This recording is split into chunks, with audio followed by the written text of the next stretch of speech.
left, it was very early in the morning. Yes, it was clear, but the day before there had been a lot of rain in the mountains. And so when we got to the Singu River, where there is no bridge, it was a little bit dicey whether the vehicles were even going to be able to cross. But they managed to cross.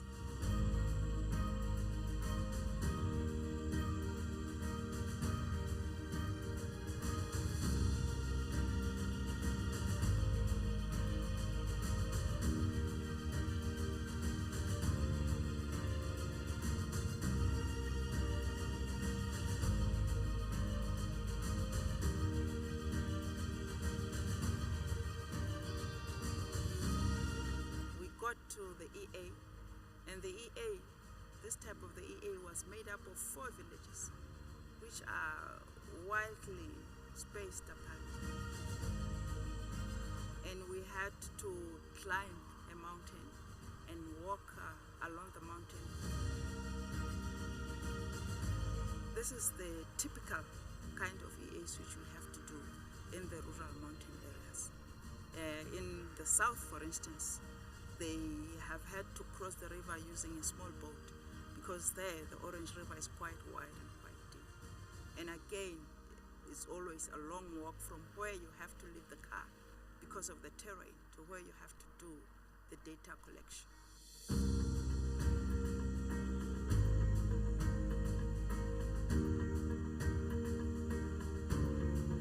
We got to where we can leave the cars, but then the rain started around midday, 1 o'clock. And we knew that we may not be able to cross the river if we stay there with the rain coming down, because then the water will be much, much higher, and it may not be that easy for us to cross as we did before. Even the so-called four-wheel drive vehicles had trouble getting back on that route, but because of the aptitude, the handling of the cars, we managed. We had to get up at 4 o'clock in the morning for them to be able to get to me, which is a fair distance up from the town.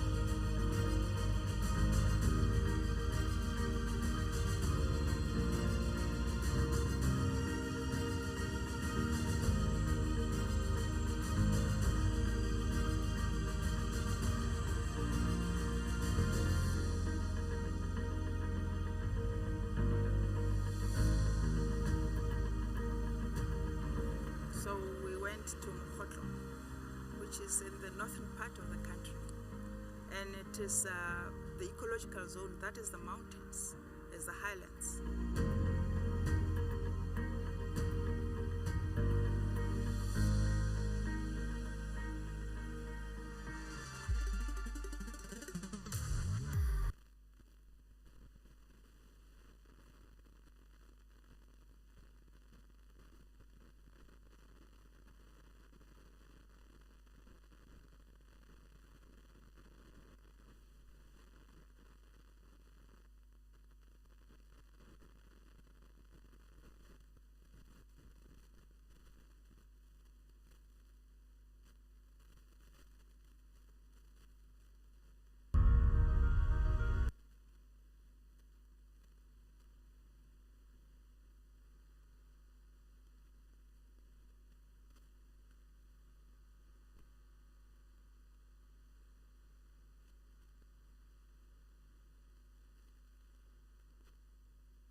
o'clock in the morning for them to be able to get to the EA, which is a fair distance up from Hotland town.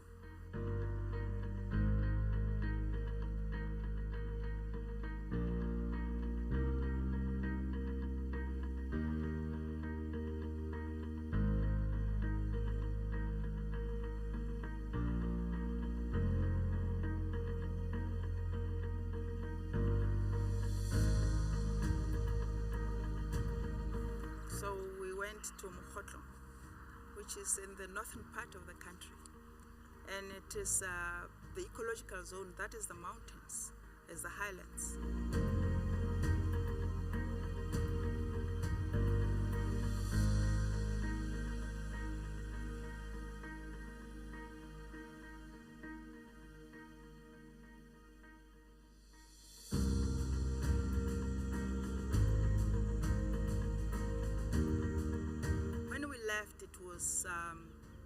It was very early in the morning.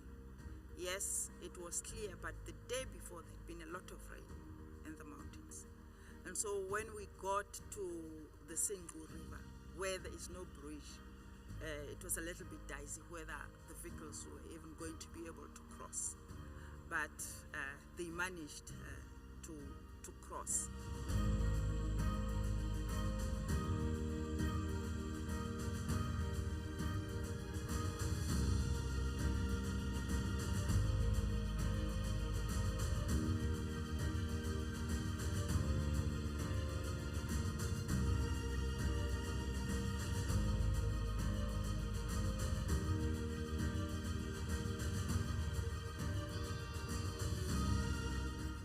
To the EA, and the EA, this type of the EA was made up of 4 villages which are wildly spaced apart,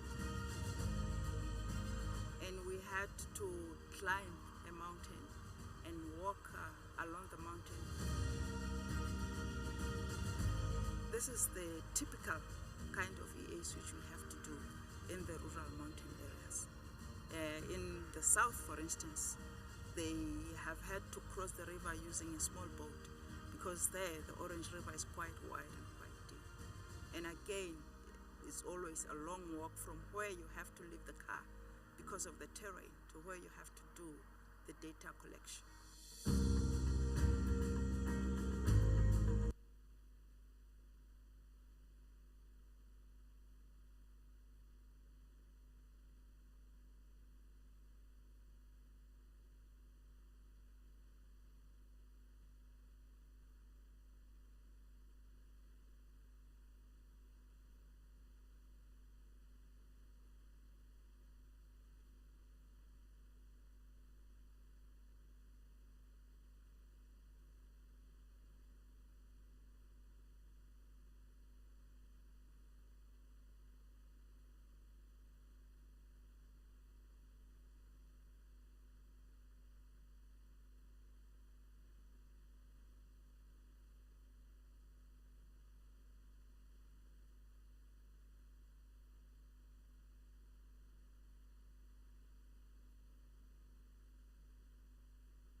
get up at 4 o'clock in the morning for them to be able to get to the EA, which is a fair distance up from Hotland town.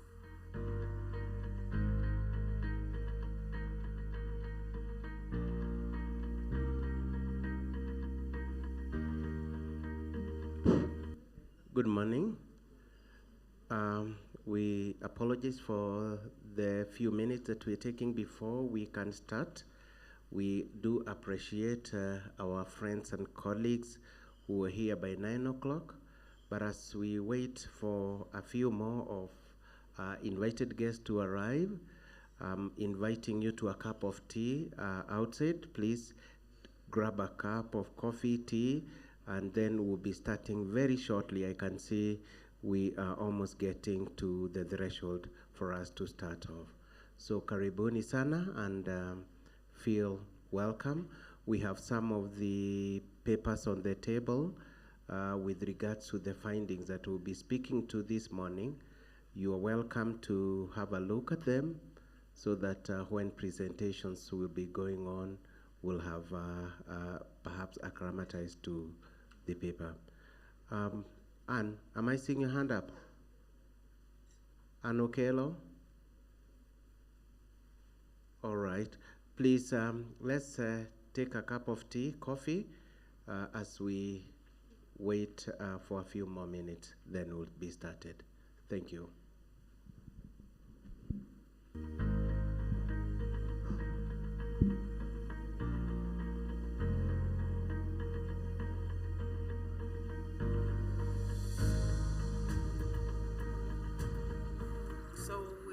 To Mokotlo, which is in the northern part of the country, and it is the ecological zone, that is the mountains, is the highlands.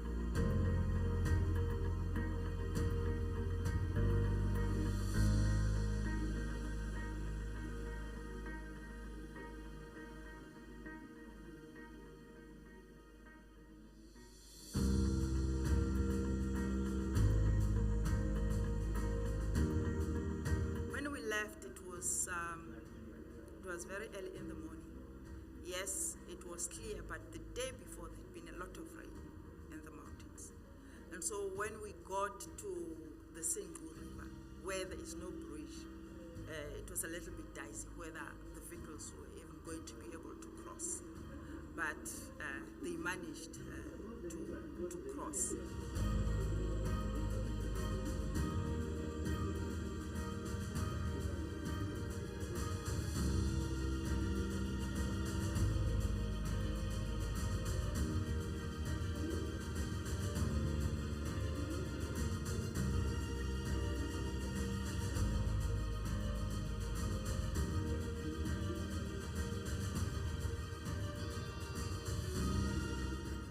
To the EA, and the EA, this type of the EA was made up of 4 villages, which are widely spaced apart,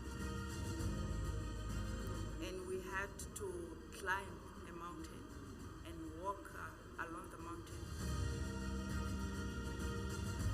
This is the typical kind of EAs which we have to do in the rural mountain areas. In the south, for instance, they have had to cross the river using a small boat because there the Orange River is quite wide and quite deep.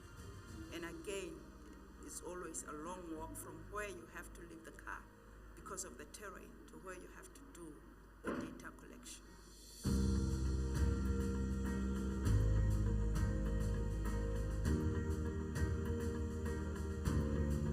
We go to where we can leave the cars, but then the rain started around midday, 1 o'clock.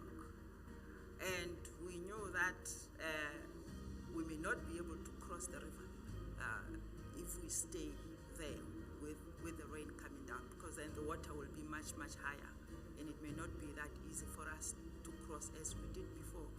Even the so-called four-wheel drive vehicles had trouble getting back on that road, but because of the, I suppose, is the, you know,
Good morning once again. As I said earlier, feel free to grab a cup of tea as we proceed. And now it's time that we want to start this meeting, and we want to really appreciate you for your time, for gracing this occasion.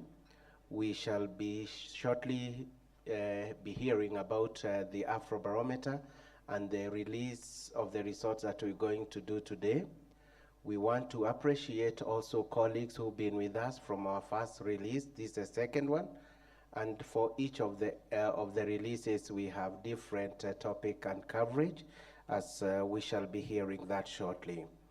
So very much welcome, and we want to really continue as per the program, which I believe we have on our tables, and we apologize for a bit of delay in starting off. As we get into this, let me say on behalf of the IDS, University of Nairobi, that is the Institute for Development Studies, University of Nairobi, and the Afrobarometer Research Network, we want to welcome you very, very honorably to this event. And in order for us to know who is in the house and the institutions that we are representing, or the media houses that we belong to, would like to have the mic move so that we can mention our names and also the organization or the institutions that we are representing here today. So, Simon, and as we start that, my name is Paul Kamau. I'm based at the University of Nairobi Institute for Development Studies.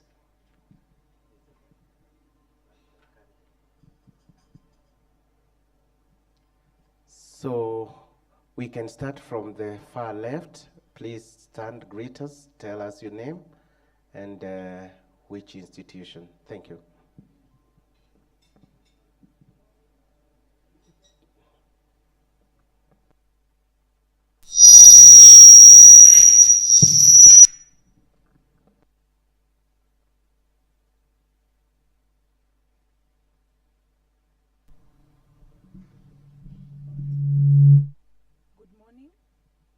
name is Audrey Cherotich from Kenya News Agency.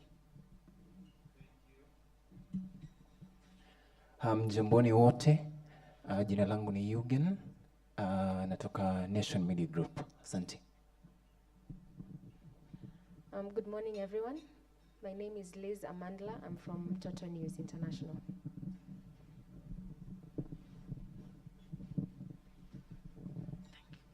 Good morning, everyone.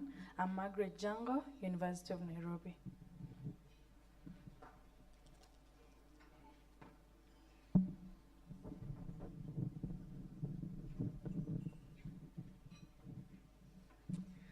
Good morning. My name is Caroline Eickhoff. I'm from the German Institute for International Security Affairs, and I'm visiting from Berlin.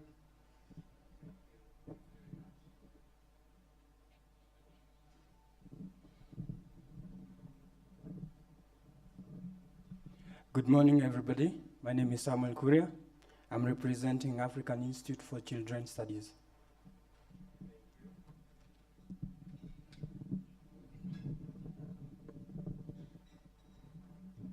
Good morning, everyone. I'm Bahati Were, representing the African Institute of Children's Studies.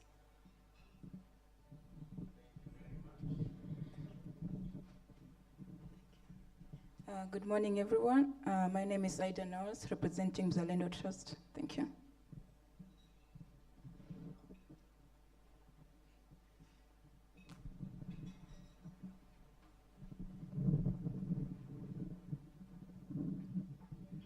Good morning. My name is Anthony Wafula from Hivos Foundation.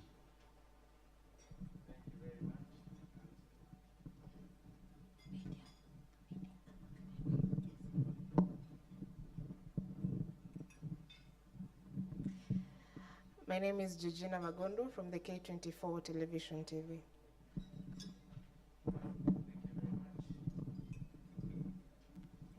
Good morning, everyone. Rachel Moirore, Kameme TV, Mediamax.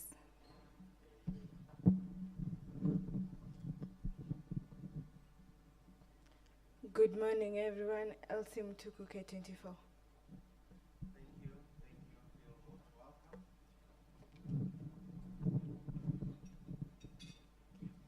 Good morning, everyone. My name is Margaret Wawira. I'm representing a network of civil society organizations called Regional Education Learning Initiative, or RELI in short.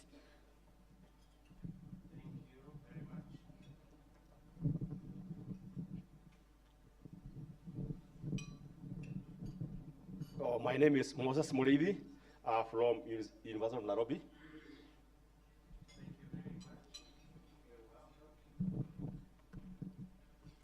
Good morning, all of you. My name is Alice Gedu. I've been attending these forums representing the State Department for Youth Affairs and at one point the State Department for Transport. I've recently retired and therefore I'm calling myself an independent consultant in the area of education and youth development, and I'm in the process of starting an initiative that I'm calling the Next Generation's Capacities. Thank you. Good morning, everyone. I'm Boniface Akumu from Machakos University. Good morning, everyone. My name is John Mbogwa from the University of Nairobi, Faculty of Education.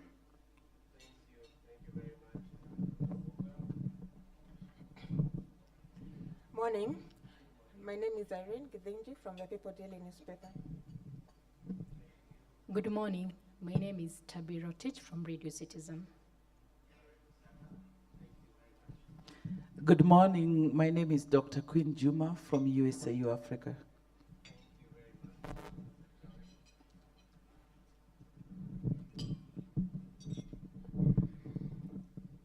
Morning. My name is Bernard Koech from K24.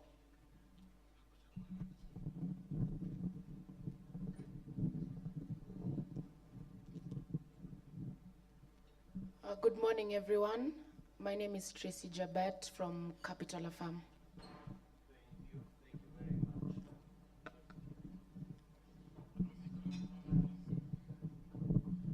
Good morning. My name is Esther Nekesa from the University of Nairobi.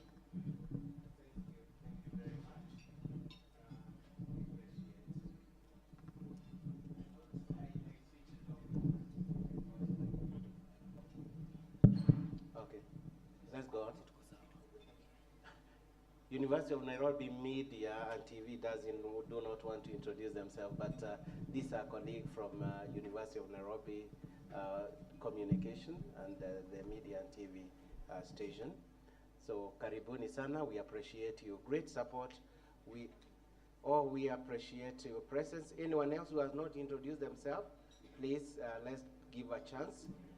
And just to say once again how grateful we are for your time and for gracing these occasions. All right. Good morning, everybody. My name is Evelyn Motuku from IDS. All right. Thank you very much, Evelyn, and all of you for coming. We have one more here.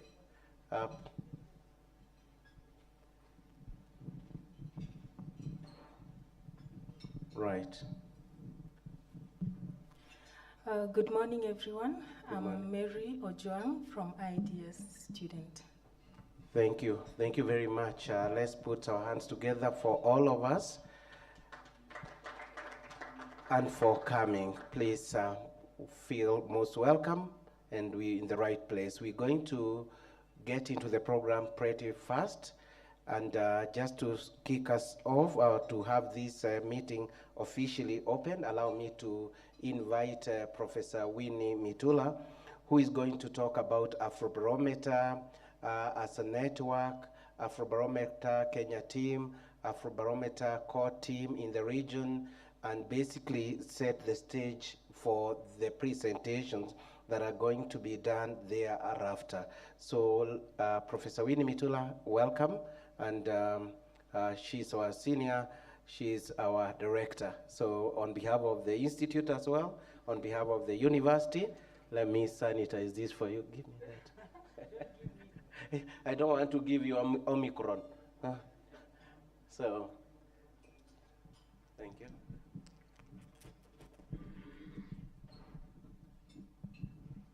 Thank you very much, PK. And I want to say that PK is my director. I used to be a director before at the institute, but in the people change base and change space. So right now is Professor Karuti Kanyinga, who should have also been here, but he's on leave. He might join us at a later date with Professor Kamau. Those really are the big hosts for this meeting, because the Afrobarometer as a network is housed at the Institute for Development Studies or at the University of Nairobi. So basically, we are the home of Afrobarometer, and as you all know, and Abel, I'll leave to you the details of the structure. I will just sweep through, but because after this I call upon Abel, I'll first just introduce the team that is Afrobarometer, the region. That is me, I would say, apart from the director of IDS and PK Kanyinga, PK Kamau, who are the directors at the institute. We manage the project within the institute, and that's the team of myself, Winnie Mitula, and I have Abel. Abel, just stand up. Ano Kelo, you have to come near. Come so that everybody sees you. Ano Kelo is the assistant manager for Afrobarometer, often very quiet, young, but great, does great work. So Anne, just come. Simon, where are you? Simon is here. You see him doing the hands-on job of passing the mic, but he's the comms person for the region, for the entire Eastern region. This is the point person. When we have things like what we have today, he's the point person who ensures that Afrobarometer issues, when it comes to comms, is working. So this is really the team. We have Balongo. Balongo today is helping other regions. Côte d'Ivoire. Okay, because our data manager, who is called Balongo, and it's very good for him to know him. It's good for you to know him, because he's actually the person who can assist you, support you, even if you need this data to use it. Because many times data lies there, but sometimes we can't figure out how to use the data. So Balongo would help on that. When you want to write it out and try to see what it is saying, you can ask Simon. When you want to understand the technical parts of what it does, this is the team here. When you want to interrogate and say they got it all wrong, what is the analysis? It is Mewa here, they'll be introducing themselves. Is Gideon, is PK, and is Baraza. This is now the technical team that does the knowledge part of it, working with the other teams that do the logistics and management. So that's how we are structured. We are big, but the Afrobarometer is also big. We are now in 37 countries, around 8, but we are heading to 40. Hopefully around 9 we'll have 40 countries. And one thing about, you can sit, thank you very much. I'm becoming a president. You know, presidents, when they tell people to stand, you don't sit until they tell you, please sit down.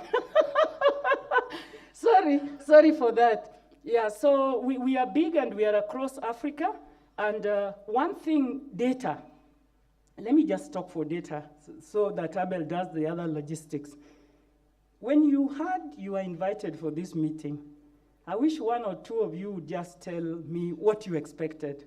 Or whenever people invite you to forums where they are saying we've done research, come. What do you expect or what do you think? Anybody can help us with this. Because people are very busy. If you have people in the room like this, they have thought through why they have to come. Anthony, what do you always think when you're invited to, you know, data's come out? It's just the knowledge and the new information that probably the data has that can enhance what you're doing. So it's mostly about enhancing the work that you do by applying the right data that's been collected in the right way.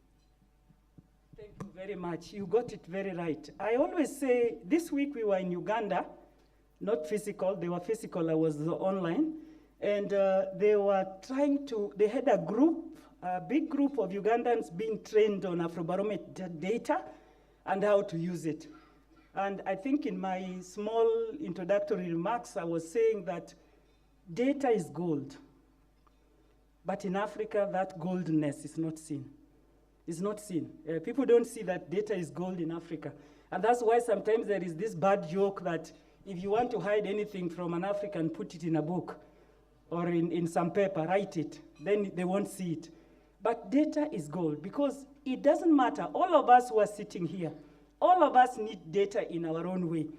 If we are practitioners, the new reforms now, people need indicators. You need indicators. Every time you are working, you need indicators. You need benchmarks.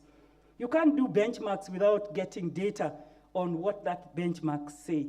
Last week, the Kenya government and the UN were coming up with a common framework for managing Kenya in the next up to 2026.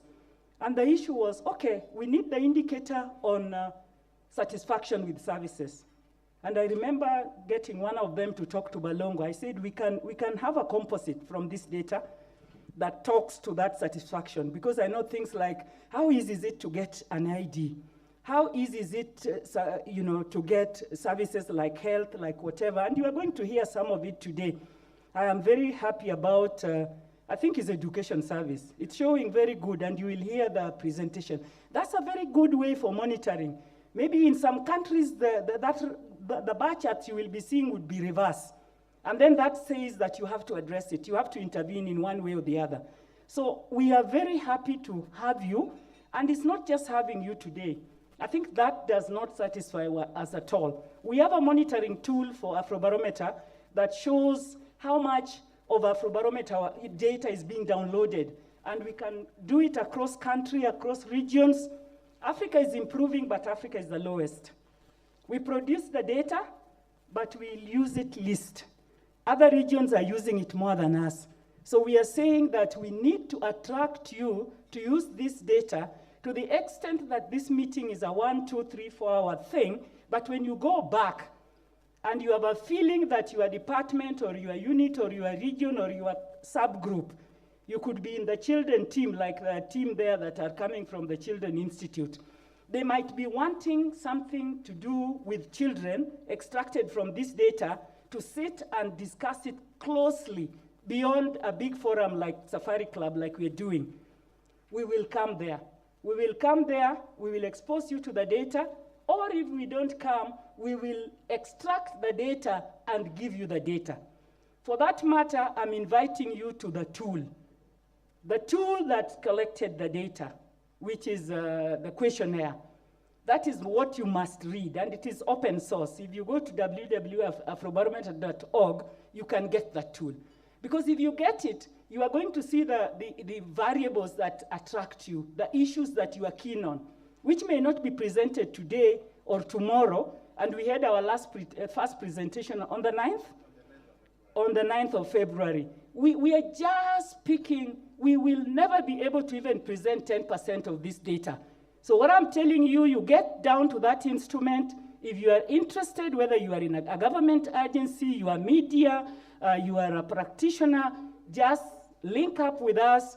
Abel there that you have seen, Simon there that you've seen, Balongo who is not here, but we can give you his contact. Contact him, get the data, and use the data. Because data without use is useless. So I'm really, really grateful that you are here, but I want you to work with Afrobarometer through data beyond today. So feel very open. And another thing I want to note, which is always an issue which will be, will arise after they present, is that, but what does this mean? The real meaning and interpretation of what you are going to see now is our next phase of analysis of this Kenyan data. It's one thing to show that the graphs are showing positive or negative, but it is another thing to analyze it and write. So that is the next phase. They will mention a bit of it, but the real writing so that you can see the interpretation of those bar graphs in a more academic manner or in a more communicative manner will also come later again. So, and that part is not only for Afrobarometer team that you see here. Any of you can use that data to write a paper, and I think we even have incentives, PK. If any of you want to write a paper, you can write a paper outside that data, from the data, and I think we have some, it's just a small incentive. I think it's still $500 about that. But if you do that, you will have to follow the format of Afrobarometer, and it will have to be part of Afrobarometer, of course, acknowledged to you, not anybody else. But if you just want to write to contribute to another book chapter, or you want to go and attend a seminar somewhere, you can just use the data and use it, and you will not get the incentive, nor will anybody reject you from doing it. Why are we doing that? And data is gold. We are doing that because this data is paid for public. Sometimes people say it's free. In Uganda, they were emphasizing free this week. I told them it's not free.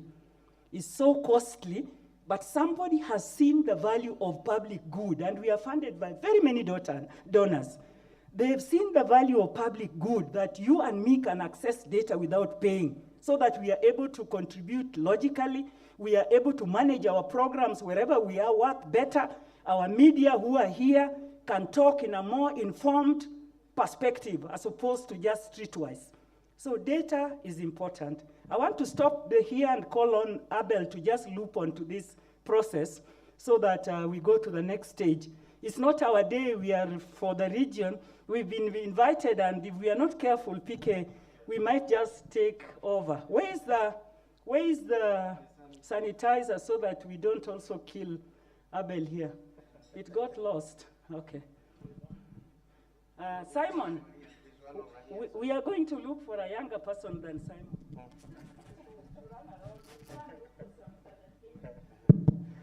Thank you, Prof. Thank you so much. In the interest of time, I think Prof has talked quite a bit on some of the issues that are needed to touch on.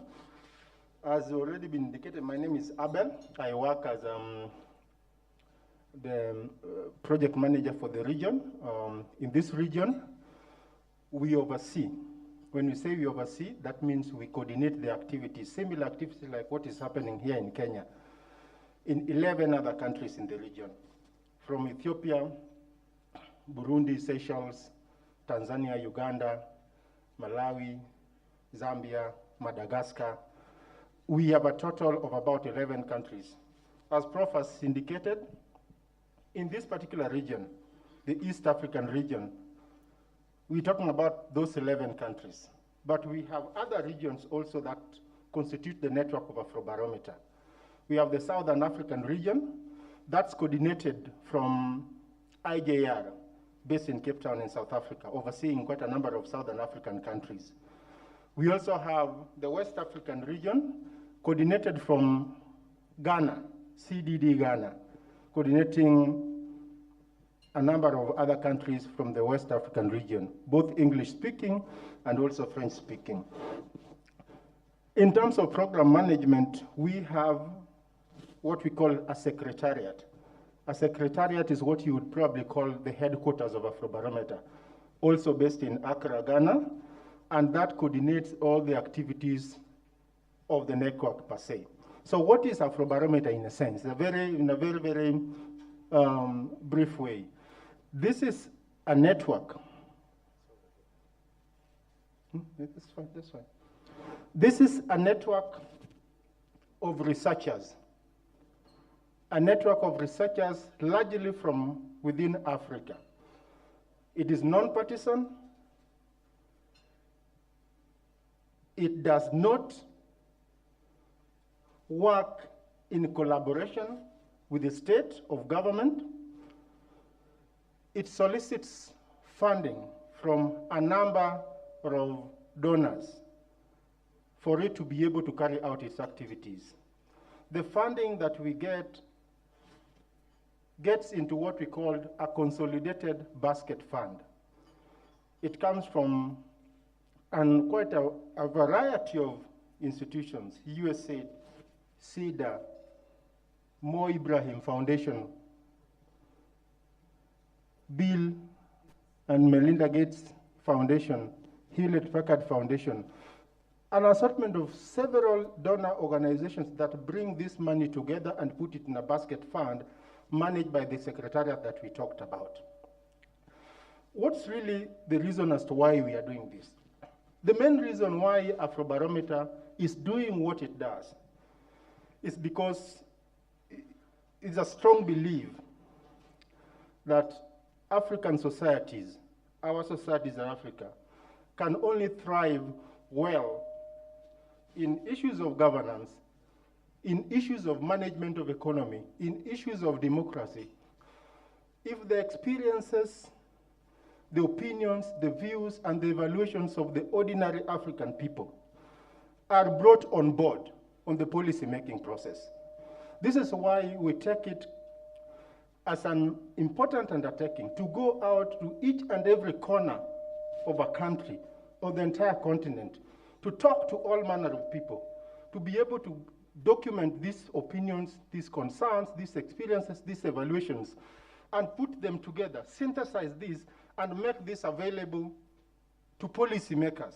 We make this available to the academia, journalists, advocates, activists, students, all manner of people who can contribute in one way or another to the policy-making process. And we believe when we do this, we actually contributing to the larger task of making sure that the opinions of the ordinary Africans are actually getting center stage in the policy-making process. In terms of structure, I've alluded to that briefly, but in terms of implementing these particular surveys, we do this in Kenya, but we also do this in 40 other countries in Africa. We have a team that's called the National Partner Team. In Kenya, the table that is in front of me constitutes that national partner team. In each of all these countries, we have national partner teams who oversee the implementation of these activities with the technical support provided by the core partner, that is the Institute for Development Studies, where myself and the rest of the team that was introduced here stay. So this is the structure of Afrobarometer. This is how we operate. Like Prof has indicated, we are available here for the East African region. We are available based at the Institute for Development Studies to provide the technical support, including statistical and analytical support that can be provided to all the institutions, individuals that are interested in the kind of work that Afrobarometer does. And this kind of support is actually given free of charge. I hope in this case we can use free Prof, because the technical service is provided by the team there, and that team is already resourced, and they would not be charging anything. So we want to encourage institutions, we want to encourage students, graduate students, we want to encourage organizations that have interest in the kind of issues that we are talking about to approach the team that Prof has talked about, and we'll be very ready to provide that support that is necessary. I think I want to stop there in the interest of time, so that we then invite our national partner team to lead us in the presentations. Thank you so much.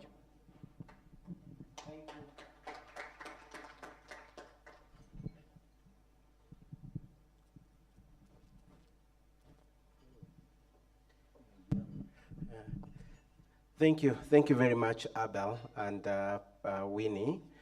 We call her Winnie when we are in these circles, and she calls me PK, but my name is Paul Kamau, and that's how collegial we are in this network, because we support research in different capacities, but working towards the same goal of trying to make the mission of Afrobarometer, which you're seeing on the banner here, become true. So the introduction by both Winnie and Abel is to let us know the forum in which we are speaking. At this time of very high political situation in the country, there's always a tendency to imagine that research that is being released, they all point to political angles. We are not saying that we don't cover political issues in Afrobarometer, we do, but we are broader than just looking at politics. We look at issues that affect our day-to-day life.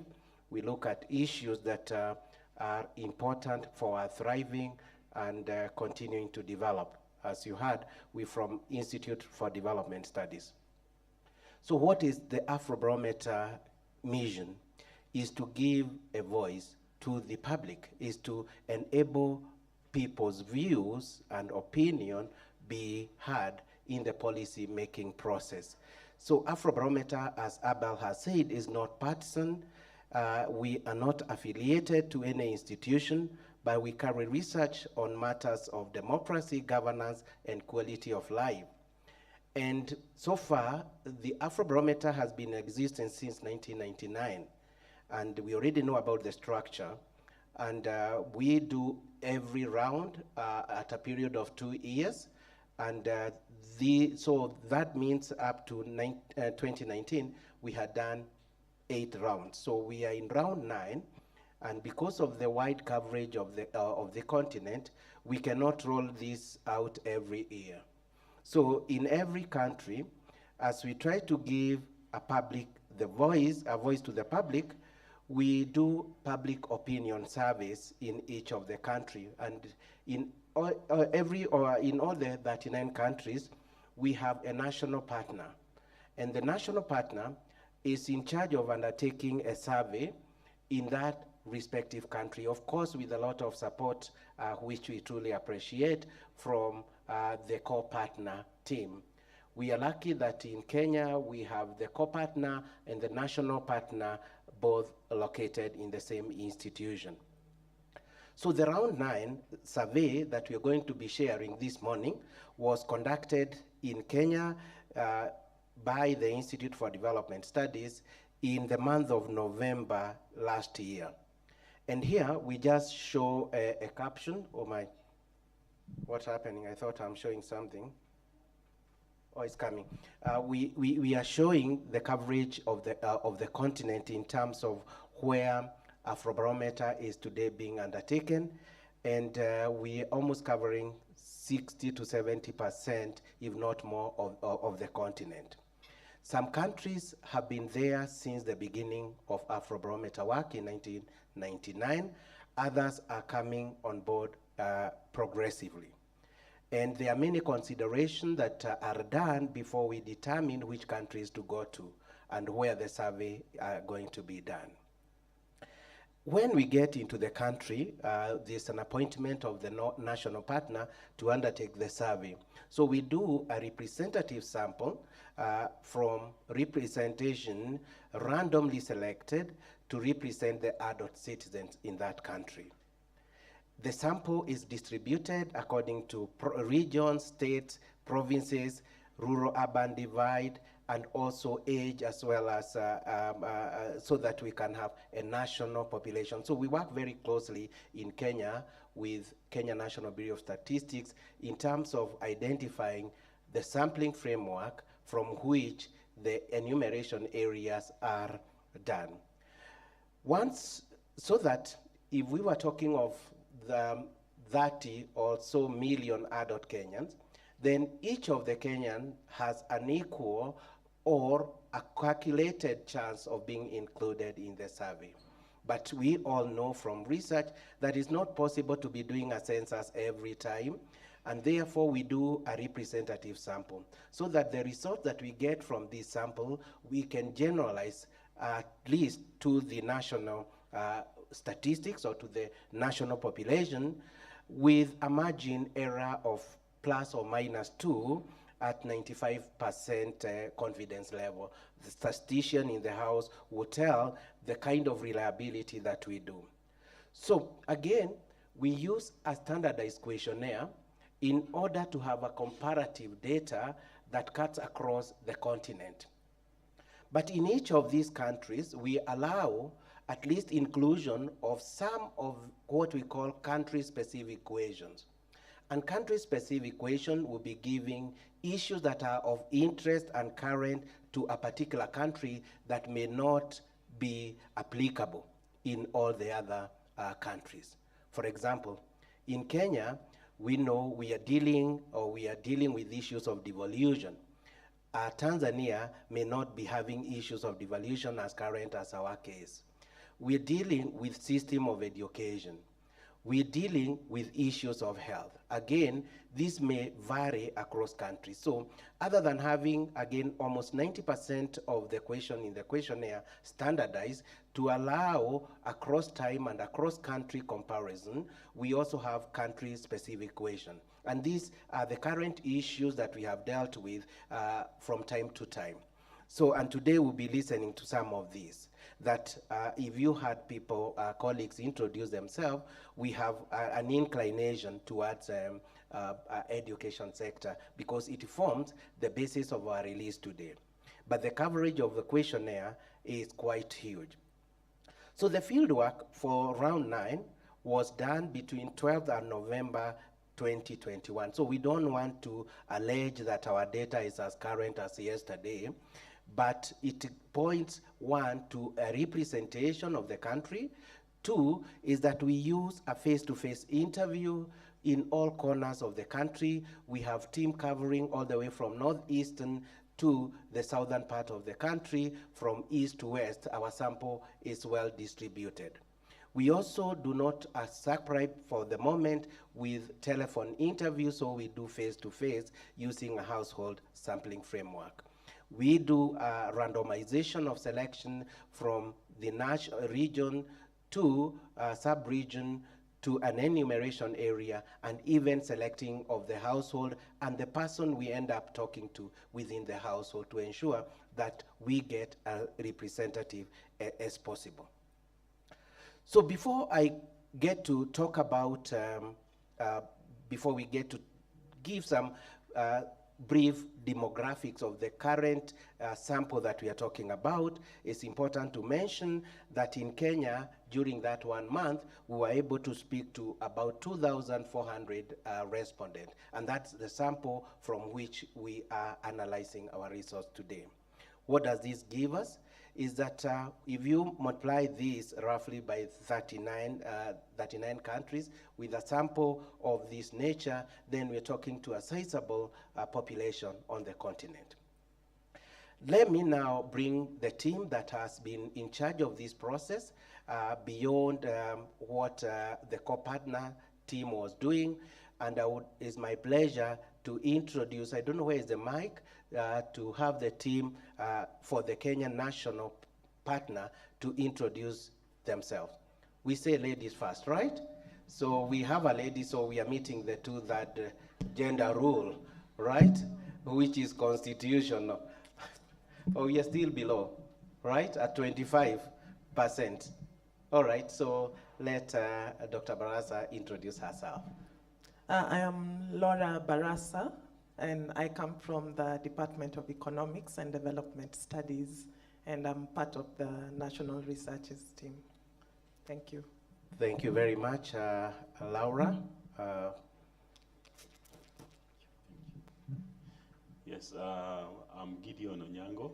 I'm coming from the Department of Political Science and Public Administration, University of Nairobi. Karibuni sana and thank you very much.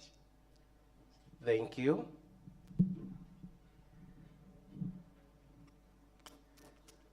Thank you very much, Gideon. Good morning.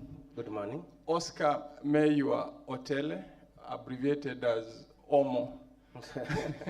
Sile OMO detergent, but international scholar. Yeah, I'm from the Department of Political Science and Public Administration. I'm part of the team, and we're excited that you are here. Thanks a lot. Thank you. Thank you very much. Let's put our hands together for that team. They will be responsible for all the issues that arise from today's discussion. We hope that we are going to find it useful. As we said earlier, we had the first release on the 9th of February, where we had topical issues in terms of trust on political institutions. We had a discussion on the problems that Kenyans feel ought to be addressed, and more importantly, how we rate the government in terms of addressing that. So this is our second release, and I know in our invitation letters we had mentioned that we'll cover 3 topics. One is the economic problem or economic direction of the economy. We're talking about, we were going to talk about health in terms of access to health, with particular emphasis on COVID-19, and last but not least was on education. But as we're going through this, we found that that would be too heavy for one event. So what did we do? We agreed again to zero in today on matters of education and also economy, to understand where we are, even as we kind of transition or deal with the pandemic.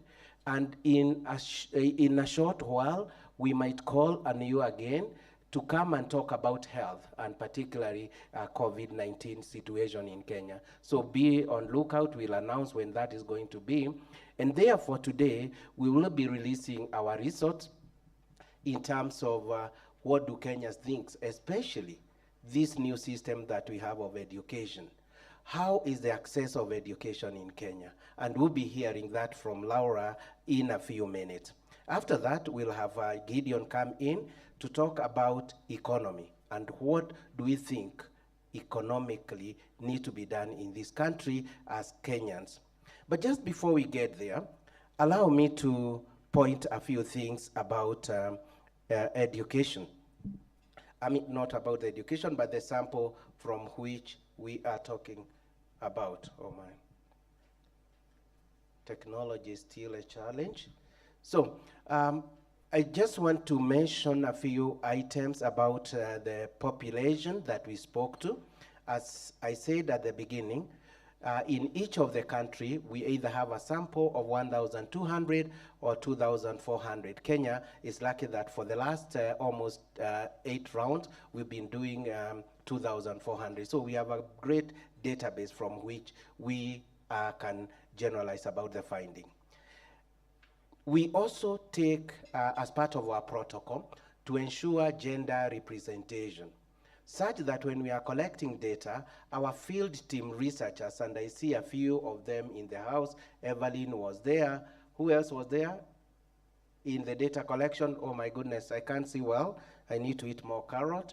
Oh, thank you, that's Hannah, right? And with the mask, it becomes more difficult. But we use our students in the University of Nairobi to enable us collect data. The 4 of us cannot go to every corner of the country in a month. So we recruit a team of research assistants who help us to collect data, of course, with clear standardization and supervision in terms of collecting data. So if you collect data from the first respondent in a day who is a male, then the second respondent becomes a female in each enumeration area.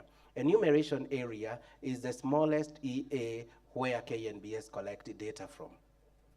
So that by the time you are completing the cycle, you are going to have a good representation or a balance in terms of the gender representation.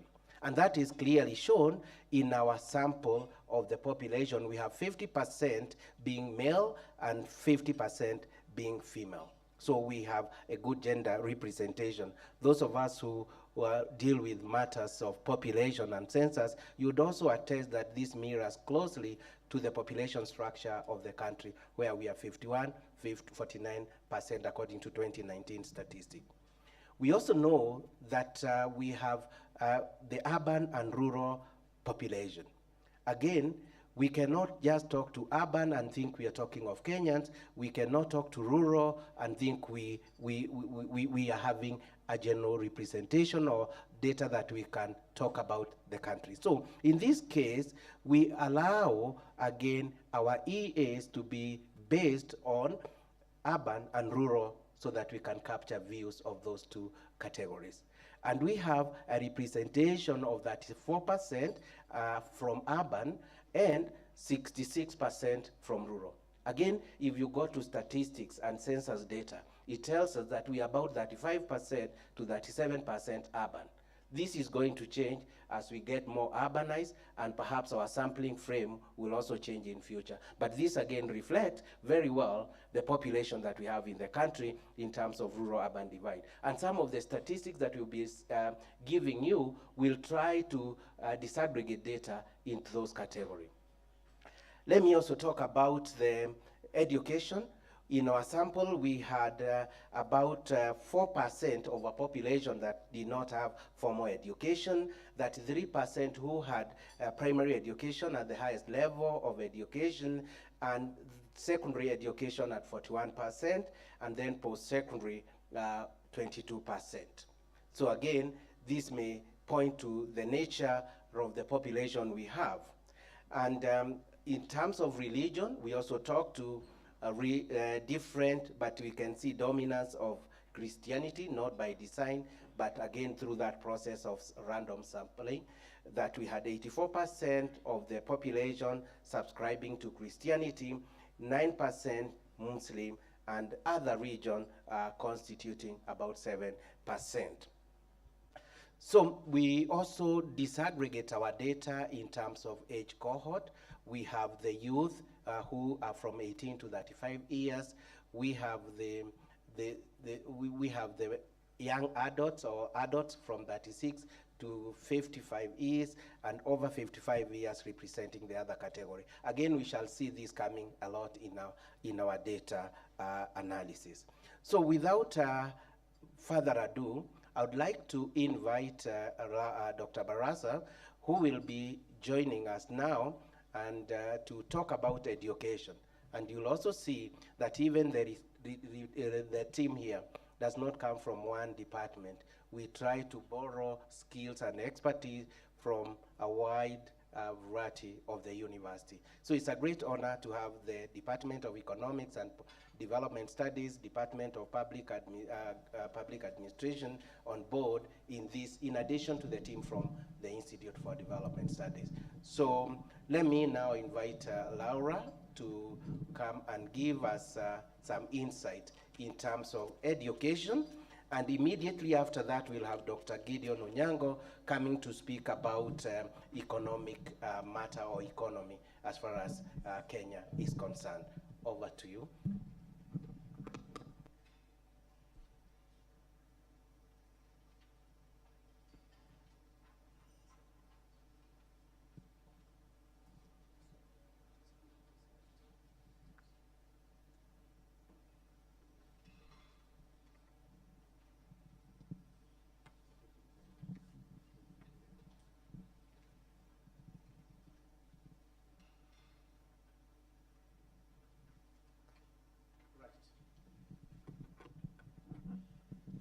Thank you. Let's put our heart together for Dr. Barasa. Thank you. So good morning, everyone. So I'm just going to take you through our citizens' views on education. And this comes from Afrobarometer, round 9 survey in Kenya, as we have already been told. So in general, just some quick statistics. Kenyans do not find that education, the system of education in Kenya is a big problem. It does not rank as one of the most important problems we have. That means other things do, which we shall talk about. Then the other thing is Kenyans feel that it's very hard to get services that they need when they go to schools. And this is actually a reversal from the previous surveys, which Kenyans said that it was easier to get information and services. And then again, generally, Kenyans are approving of how the government is addressing education needs and the performance of the education sector. But again, that perception is declining over time. And then again, just above 50% of Kenyans think that the CBC system, that is the competency-based system, will improve education in Kenya. So we are going to look at the finer statistics through the presentation.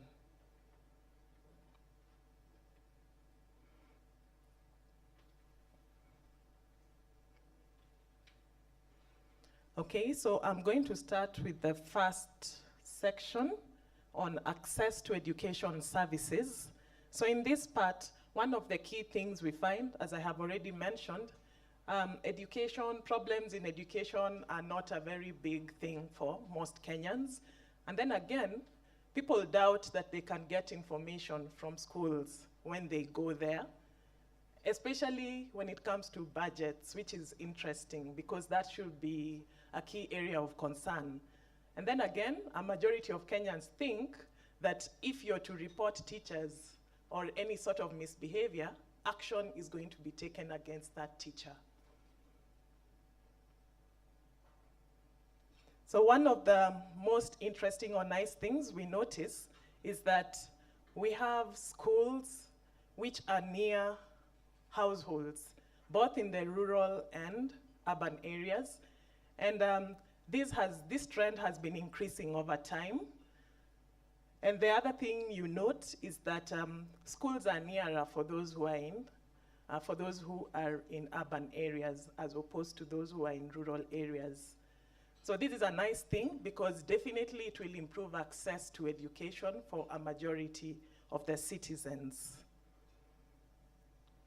In evaluating key problems that are facing the economy, we see that most Kenyans don't think that education is posing a lot of problems in the economy. So it's ranked as 6 out of 10. And we'll be able to see what are the other things that are ranking as 1, 2, 3. And I'm sure in the last dissemination, policy dissemination workshop we had, we talked about some of these things. So 19% of the respondents felt that education is a problem. So that's a low percentage. I will not call it small, but it's low. So what about people going to seek information on budgets? So Kenyans feel that it's not very likely to get information from the government and public institutions, especially a local school. So if you're to walk to a local school and ask to see the budget or how the funds are being spent, 71% feel that it's not likely at all that they'll get that information. So this tells you that we are not really bothered, and maybe not because we don't care, but it's just because you know that it's a futile effort. So that's something worth thinking about. I wonder for myself whether I've ever tried to do this. I cannot even remember, but I think in part because I feel that it's a futile effort. What about holding teachers accountable? So here we see respondents are asked, do you think you could get someone to take action if you went to a local school to report a teacher's misbehavior, such as absenteeism or mistreatment of students? So 60% feel that it's actually very likely that something will be done about it, which is not too bad. But then again, the other 39 who feel that nothing will be done, it's not likely. That's still slightly high, so it also shows the kind of faith that we have in the school systems. So looking at demographics, so the likelihood of holding teachers accountable by demographic groups. So the same question, we noticed that overall, 60% feel that some action will be taken. Then there's a balance between women and men. Still, 60% of each feel that some action will be taken. When you look at the rural and urban demographic, same thing, there's a nice balance there. But now, when we come to the age categories, you notice that the older people, over 55 years, generally feel that something will be done, but it's a smaller percentage at 54%. So those with children, most likely to have children in schools, 36 to 55, we have 59% who say that they feel that something will be done. But the younger age category, that's 18 to 35, we have a larger majority, 62%, who feel that something will be done against those teachers who are misbehaving. Again, breaking it down further by education, we notice that those with post-secondary education seem to feel strongly about it at 65%. Those with secondary education, we have a 60 percentage point there. And you notice that it keeps going down. Those with primary school education, 58% of them feel that something will be done. And lastly, those with no education, we have 52% of them. So perhaps this can also indicate that those who have post-secondary education might know how to present their matters better. They might know their rights. Maybe they have read the Basic Education Act. I know at some point I had to read it and visit my school principal. So if you have better education, then you might know of your rights better and what to look out for. So that might be pointing to this, but of course we will need further analysis to confirm that. Now we go to an interesting part, access to services in education. So here we have the key findings. So 73% of Kenyans who went to a public school said it was either difficult or very, very difficult to obtain services they needed. And you notice that we say that the proportion of reporting problems of obtaining school services has more than doubled from 2019. So what is going on here? And then again, about 1 out of every 6 citizens who had contact with a public school say they had to pay a bribe or to give a gift or to do a favor in order to get the services they needed. So I would really underline, I don't know what favor you would want to do to get services in a school really, but giving a bribe or a gift, that's very interesting in a school setting. And then most of the respondents who went to a public school, they say that they are treated with respect. So somewhat respectfully, 28%, with a lot of respect, 52%. So what's interesting are sort of the contradictions. On one hand, people say they don't get what they need out of schools, but then again, when we go, we are treated very respectfully. Very interesting. So how many people went to a school, a public school, or have been in contact with that school the past year? We see a nice balance, 50%, but then I guess perhaps these might also have been, I don't know whether we could say maybe COVID maybe had an effect, or this was in the past year, so there was really nothing about COVID, but it's interesting that it's just a perfect balance. You would expect that people go to school to check for one thing or another often, given that these schools are actually near the households. So is it that we just assume that the school is working as it should, or there's really no point? As I said, it's a futile effort. So let's look at demographic groups again. Very interesting. We have more men saying that they've had contact with a public school as opposed to women. So 52% for men and 48% for women. Then you notice again, in the rural areas, 54% of Kenyans claim that they've had contact with a public school, as opposed to 42% in urban areas. Also interesting, because we saw that people in rural areas are slightly further away from the schools, but they make the effort to visit these schools. Then when you look at the age demographic again, those above 55 years, we had 46%, less than half of the respondents, saying they had had contact with a school. Then if we think about it, linking this to age, most likely maybe they don't have school-going children, perhaps. But the group where we expect for them to have school-going children, 36 to 55, 65% of them had contact with a public school. And then 18 to 35 years, only 43% of them had contact with a public school. Breaking it down further by education, now here we notice again some reversal. So those with post-secondary school, we have slightly less than 50%. That's at 49% had contact with a school. Those with secondary education, 50% of them had contact with a school. Then primary, about 51%, not very far from those with secondary school education. But those without any formal education, that's at 47%, which tells us perhaps they don't have the confidence or the know-how. So what are they going to do? And in most cases, perhaps when they are called for a meeting, there's really not much participation, which might discourage people from visiting schools or seeking any other services. So remember that, again, these are the same people who are claiming that when they go to school, they are treated respectfully. So what about the ease of obtaining services? Very interesting.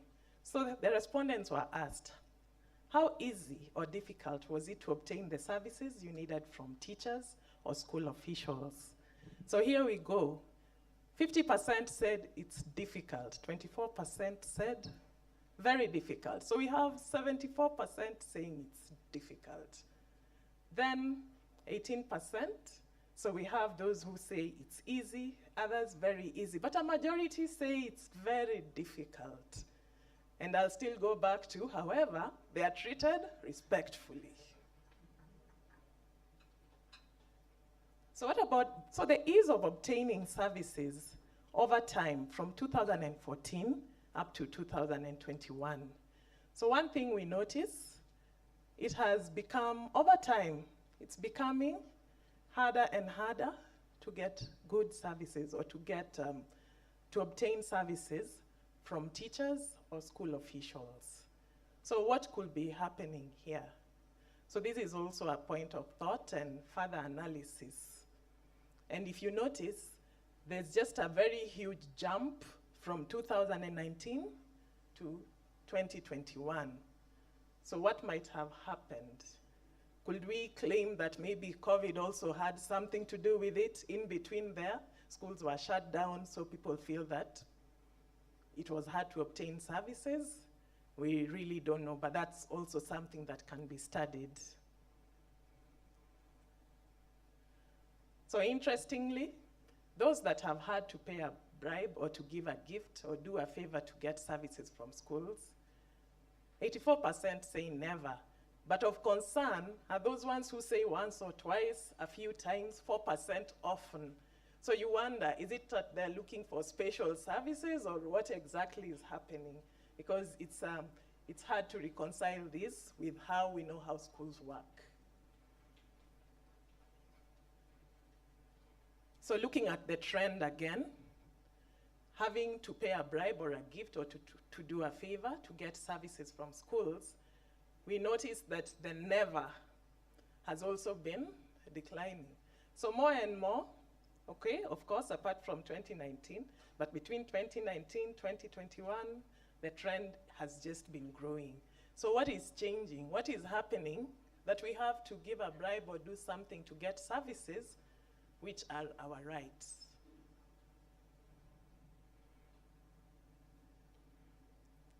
Here again, how respectful are school teachers and school officials when they are dealing with Kenyan citizens?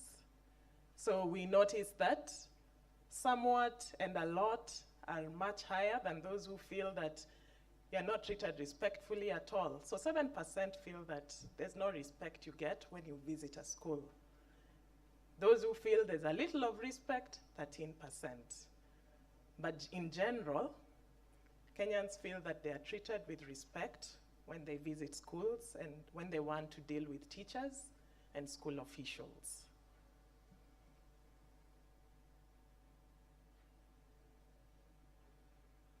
So now looking at the education quality, here are our key findings. First of all, 65% of Kenyans feel that the government is addressing educational needs very well or fairly well, but that is a lower percentage than in 2019. So that could also, maybe the effect again could be COVID related or something to do with that. But then, people are also saying that education services have improved somewhat or a lot over the last 5 years. And then 52% feel that having the competency-based curriculum will improve the education system. So that's close to 50%. However, it's still more of the majority who feel that way.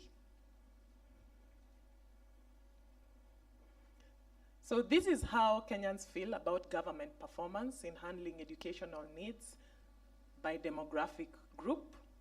So we have 65% feel that it's fairly well done or very well done. Between women and men, men at 65% have an overall better perception of how the government is handling educational needs as opposed to women, though the margin is small, 1%, so 65% for men and 64% for women. Between the rural and the urban group, here we notice that the urban group feel that the government is doing well at 70%, but the rural group, 62%, so there's sort of a difference there, and I don't know what might cause that sort of observation there. Then again, looking at the age demographic group, those over 63% of them feel the government is doing okay. 36 to 55, we have 62%, again a small difference between those two groups. Then the younger people, 18 to 35, feel that the government is doing a good job. So that's at 66%. Breaking down the demography by educational attainment, we have those in post-secondary, 65% of them feel that a good job is being done. 66% with secondary education feel that a good job is being done. Then we have a tie between those with primary school education and no formal education. At 63%, they feel that the government is handling matters well.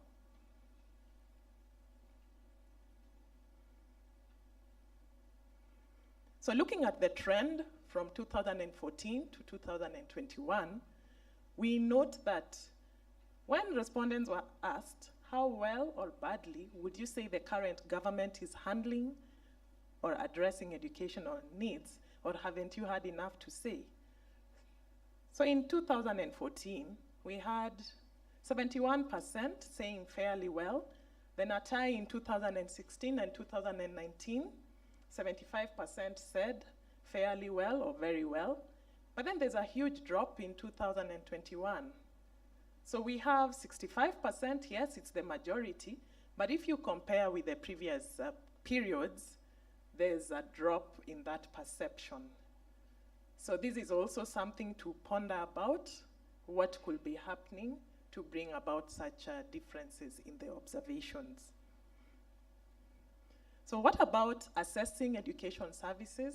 So over the past 5 years, respondents were asked, in your opinion, have education services improved or worsened in the last 5 years? So out of the total, we have 69% saying somewhat improved or a lot. So education services have improved. But then when you look at the rural and the urban area, you notice that the rural area is slightly behind at 66% as compared to the urban area at 74%. So what differences, what is happening or what is causing this difference in perception between the rural areas and the urban areas? However, in general, we can say that the feeling or the perception is that things are much better in terms of services. So what about the potential for the competency-based curriculum to improve education?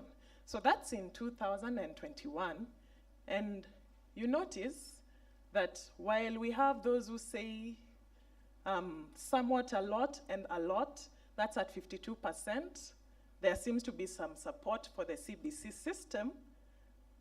9% frankly say they don't know. And perhaps that could be parents who have children in primary school who are past the CBC point of education when it was enforced. But then also, interestingly, 26% are saying not at all. And that's kind of huge. And those who say a little bit. So perhaps we are yet to see the effects properly for a good perception to be given or for a good judgment to be made on this. However, in general, we can say there's support for the CBC system. So what about by demographic? Here you notice that there's almost a tie between men and women. However, men seem to have more faith in the CBC system, though just by 1 percentage point higher than women, at 53% for men and at 52% for women. When you look at the rural and urban setting, those in the urban areas seem to support the CBC system slightly more. And here, just to give a personal anecdote, I know at times I've had my friends complaining that children are sent with things to print, and you need to go on Google and do all this.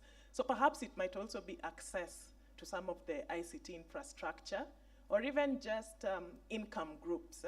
So in the rural areas, perhaps that is why this might happen, that people feel it might not, because they're having difficulty doing some of these things, as much as they are adapted to each setting. Then looking at the demographics by age, I think what I've found interesting is always the 18 to 35-year-olds seem to be very positive about things in the education sector generally, as compared to those who are over 55, who seem to be a bit pessimistic about everything concerning education. I don't know why. But those between 36 and 55, it's a balance. So 50% feel that CBC might improve education in Kenya. Breaking it down further by educational attainment, so we have those with post-secondary education at 52% who feel that there's potential for improvement by the CBC system. 54%, those with secondary school education are in support or feel that CBCs might improve education. So for those with primary school education, we have 51%. But interestingly, those with no formal education seem not to have a lot of faith in the CBC system. But again, if you're to think about it in terms of education and what it does to a person, if they do not have formal education, it might be a bit difficult to assess the potential of CBC, especially when you have nothing to compare it with. So just to conclude, in sum, Kenyans don't think that they can obtain information on school budgets and how funds are used. So this points to a lack of accountability in general by the schools, because if we were able to get this information even online, we would not even have to visit the schools, but it's not even publicly available to start with. There's also the perceived difficulty of obtaining services from teachers and schools. So this has increased dramatically over time, something that needs to be looked into. So this is interesting, that performance rating in education is actually good, but then it's declining over time. So it's a worrying trend, because what happens if in the next survey it's even lower? So some interventions are needed here. Then finally, It's actually good that a majority of the Kenyan citizens indicate support for the CBC system. So with that, I come to an end, and thank you very much. That is us in the field. Well, thank you very much, Dr. Barasa. And I would like that in the interest of time, we listen to the second presentation, and then we can have a Q&A session combined that is going to be coordinated by OMO, right? So in the next, but just to mention that we have tea still in the service. You're welcome to serve tea as we go along. We are not going to take a formal break so that we maximize on our time. So let's appreciate Dr. Barasa for the presentation. Thank you. Please don't be mean. All right, thank you very much. We now invite Dr. Onyango to speak about the economy in the next 10 to 15 minutes, and we shall be ready to answer the questions. Please note them, either on education or economy. We'll be willing to respond and perhaps think of the way forward as Kenyans. Thank you, Dr.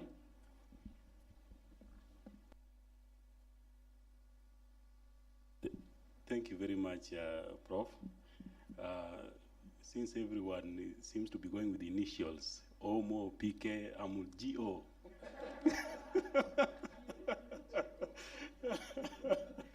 Yes. So I'll be presenting on, I don't know if it is partly here. Is it partly?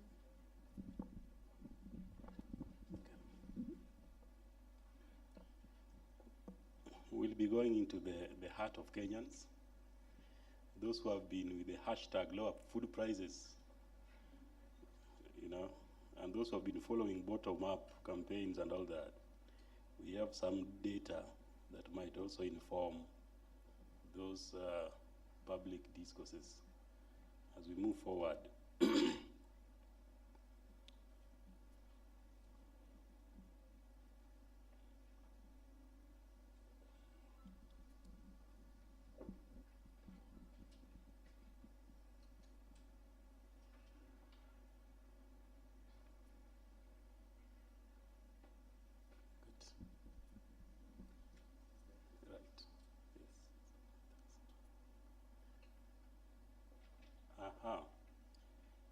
So as you can see from the titling of that, going in the wrong direction, citizens' views in the economy. We have some interesting data that we collected between 13th and 20th of November last year. And at a glance, you see that most people think that the economy is going the wrong way, not in the right way. Majority, although there are some people who are thinking differently, but the majority, most Kenyans think that the country is not going in the right way. And Kenyans, majority of Kenyans tend to see the country's economic situation and their personal living conditions as fairly bad or very bad. That might have been informed with the hashtag lower food prices. And Kenyans say that the government is performing poorly in managing the economy, creating jobs, narrowing income gaps, keeping prices stable, and improving the living standards of the poor. And public perceptions on the economic and political influences of the United States, China, and Japan are generally positive, but there are also variations, as we will see shortly in our next presentation. Okay, so what I've just talked about are also the major fundamentals of our key findings, that Kenyans are seeing economy going south. The government is performing, their living conditions are fairly bad or very bad. The government is not doing a good job when it comes to creation of jobs, minimizing the economic gaps, and just having regulatory system that ensure that the prices are stable, and also just increasing improving the living conditions of the poor in the country. And when it comes to donors and all these loans that we are talking about recently, there's a positive evaluation generally when it comes to what the United States, our engagement with the United States, China, and Japan. So let's go deeper. To what extent is the country going to the wrong direction or to the right direction? As you can see, the set of questions that we asked are at the bottom there. And we capture the trend from 2011 to 2021, and you can see the percentages and what they say. The wrong direction has been going up a little bit, slightly, and down, in some, from 2011 to 2021. And you see right now, those who think that the economy is going to the right direction are only 24%. The majority, who are 74%, feel that the economy is actually going to the wrong direction. And we've been seeing this trend staggering over the years. And if you look at 2011 and 2021, that is exactly 10 years, isn't it? So in 2021, it was 68, but it seems the government did something in 2014 and 2016, then 2019, things started going south, perhaps because of the issues of politics, and now COVID came in 2020, and now at 74%, we might not generally, say that we are evaluating government performance, but perhaps there might be some other causes which are outside the government's control, or perhaps the way the government managed and responded to COVID, or the ravages of COVID in the economy, and many others, and what is happening within the government so far. So this is what we have for the public right now, how the economy has been performing, especially in this year 2021, as we deal with the issues of politics and economy. By demographics, you see that overall, 74% said, yes, the economy is going to the wrong direction, and majority of women feel that the economy is going to the wrong direction compared to men, to the difference of 1%, but generally, you can see they agree on that to that extent. The people in the rural area versus the people in the urban area, it seems those in the rural area are not feeling it as those in the urban area. The urban area, the urban population, are at 75%. Those in the rural area are at 73%. The difference of 2% is not very significant, though. Now, by age, those over 55 years and above feel that it is going to the wrong direction at 74. Active parents, 36 to 55, where we are, we really feel that it is going to the wrong direction at 78, almost 80. The youth at 71 feel that the economy is going to the wrong direction. Then by education, those with post-secondary education at 71, the same as the youth. Secondary education, 73, and you can see those with no formal education, which in my perspective, when we talk about public policy, they are the ones who should feel the public policy most. They're the ones who the public policy should handle their issues most. They are at 79%. So majority of Kenyans feel that by demographics are all giving government or giving the economy 70% and above when it comes to the direction of the economy, which is going to the negative side. And here we also came up with that analysis from 2005 to 2021, and you can see the trend there. A lot of things have been happening since then, but you can see the very badly graph has been peaking from 2016, has been peaking an upward trend, it demonstrating that the economic condition has been doing either very badly or fairly bad until 2021, where we are at 85%. And very good or fairly good has also been taking a nosedive, and it is so far at 10% by 2021. Yeah, a lot of explanations can say that they can contribute to this trend, but that is where now we deal with when it comes to now the write-up and the reporting. So in the past 12 months and the prospects for the next 12 months, what do Kenyans think? When they were asked, looking back, how do you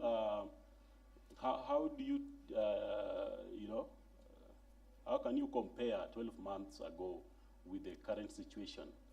Then 61% felt that country's economic condition compared to 12 months ago was worse or much worse, compared to those who are thinking that country's economic condition in the next, in 12 months' time might be better or much better. But you can see the percentage, and as PK could demonstrate, I think Kenyans are often optimistic.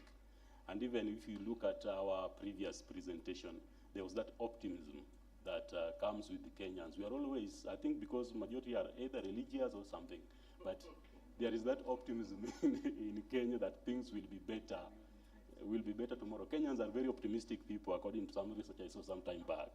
Yeah, so people right now feel that 12 months ago up to now, the economy has been doing worse or much worse, but they are somehow optimistic by at 42 against 35% who feel otherwise in the next 12 months.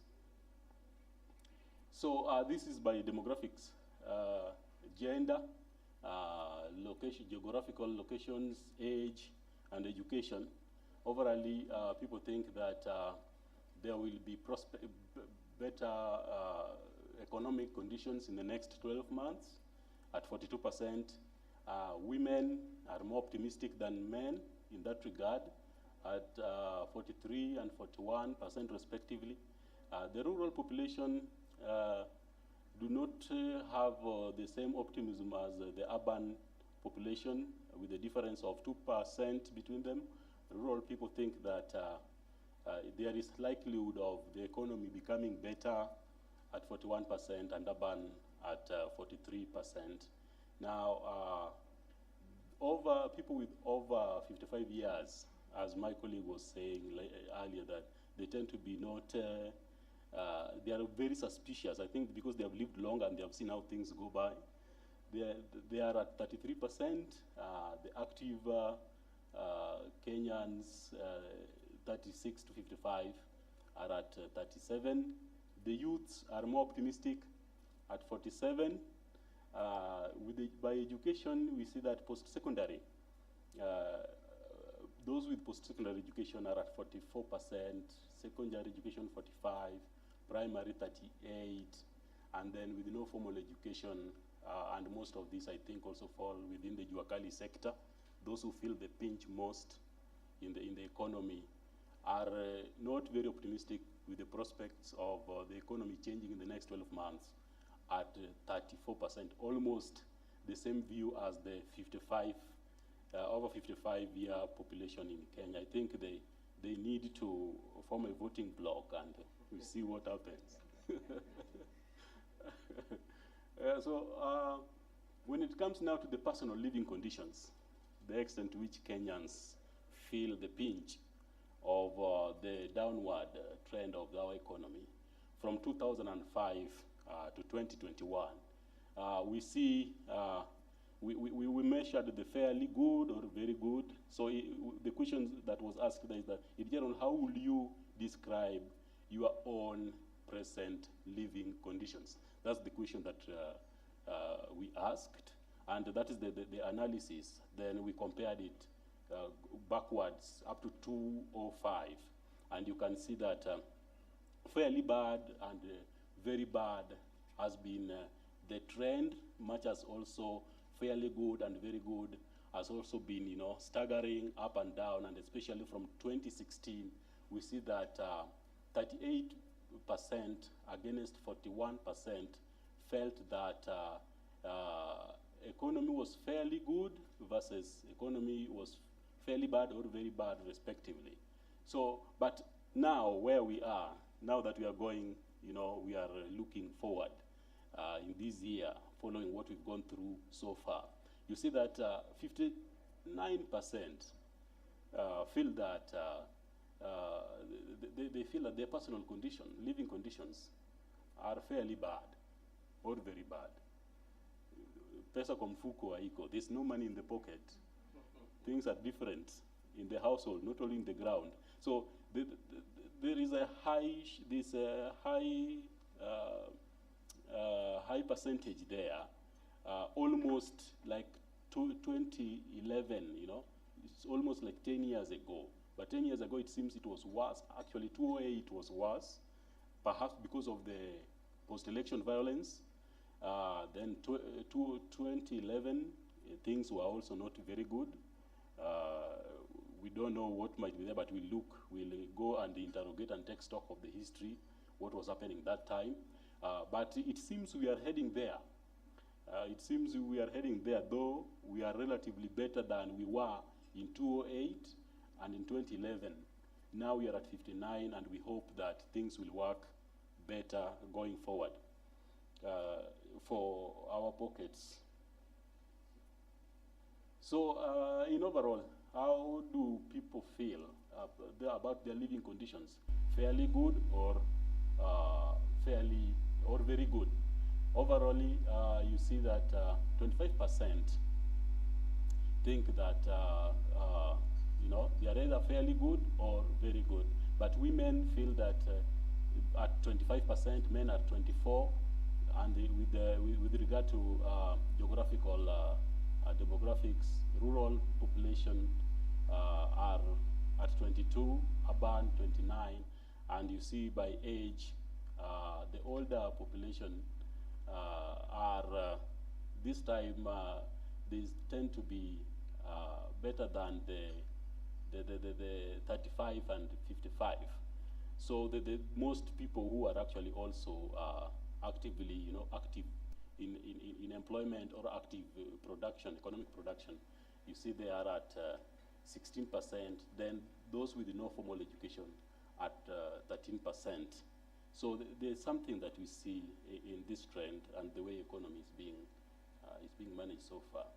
So our findings also established that over the past year, majority of Kenyans were deprived of cash income, medical care, food, water, and cooking fuel. And those are the percentages comparing these basic necessities in the past year.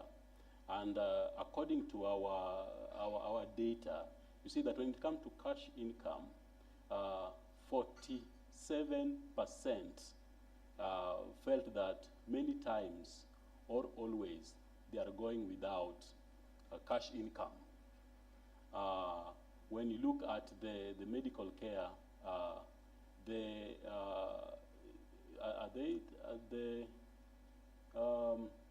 37% have never, have gone without. 37% have just once or twice or several times have gone without this basic care. The same with food at 43%. Then water at 29%. And when it comes to cooking fuel at 35%. And that says a lot when it comes also to the living conditions and the levels of poverty that we've just talked about previously.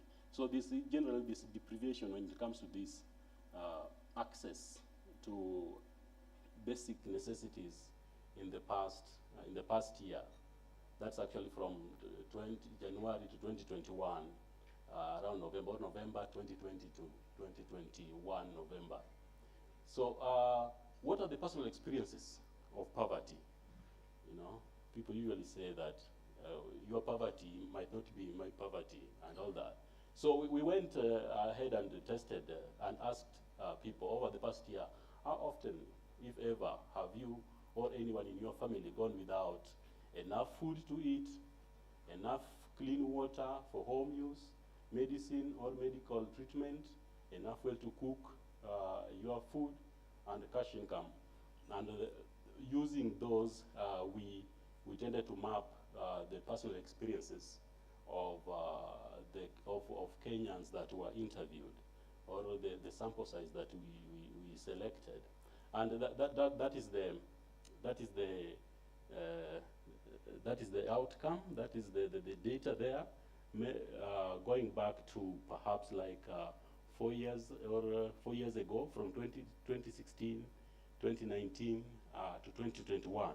So the graphs are representing 2016, 2019, and 2021. And we realize that majority are actually either living, you know, they have 37% this year feel that they have moderate lived poverty, you know, experience.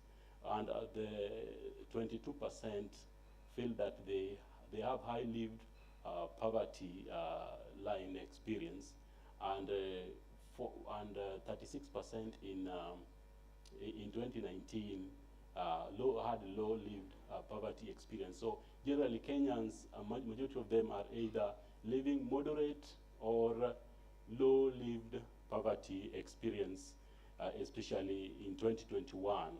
And we can see that the graph has been not so far away performing. We have not been performing very well from 2016. There has not been so much substantial differences in terms of the percentage that is indicated in this finding. So lived poverty index, according to demographics, which is very important, if we measure this in line with the gender, in line with the geographical location, the age, and education levels. So overall, you can see the data is presented here, and there is not so much difference when it comes to gender. Men have had high lived poverty, you know, index at 24%, against women at 24%, and men at 20%. And the rural population also, the difference between the urban and the rural is that there is higher percentage in the rural area than it is in the urban. When it comes to age, we notice that majority live the poverty index there, they have low lived poverty experience at 32, the 55 years and above, and the data goes down. And when you look at with no formal education, they have a high lived poverty index at 57%. And that says something about issues of equality in the country. When we now talk about equality, because recently we are talking about issues of enhancing equity and equality geographically and in terms of gender and levels of education. When we said that the government is not performing very well when it comes to improving the living standards of the poor, creating jobs, narrowing income gaps, and keeping prices stable. And this is the data when it comes to government's performance concerning these key areas, and which is very pertinent to Kenyans right now. And you see that government is performing fairly well, or very well, at 17%, against fairly bad or very bad at 83% when it comes to managing the economy. That's not a good indication. Now, when it comes to improving living standards of the poor, the government is performing fairly well or very well at 16% against fairly bad or very badly at 83% again. When it comes to creating jobs, government is performing fairly well or very well at 14%, against fairly bad or very bad at 85%. And narrowing of income gaps, and that's why we're talking about the issues of inequality. It seems to be rising. We see that the government has been performing fairly well or very well at 9%, against 90% of evaluation that it is performing fairly badly or very badly. Then keeping prices stable, it is also not getting a good evaluation there, where most people think that the government is performing fairly bad or very bad at 92%, against those who think that it is performing fairly well or very well at keeping prices stable at 8%. You know, so the issue of prices, food prices, and these other inflationary prices that we hear about, this is the data that we can use to perhaps have an insight into these issues going forward.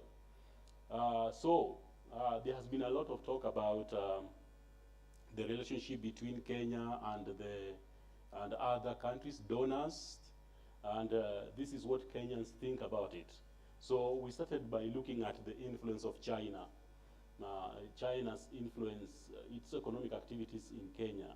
And this is what we asked: how much influence do you think China's economic activities in Kenya have on our economy, or haven't you had enough to say?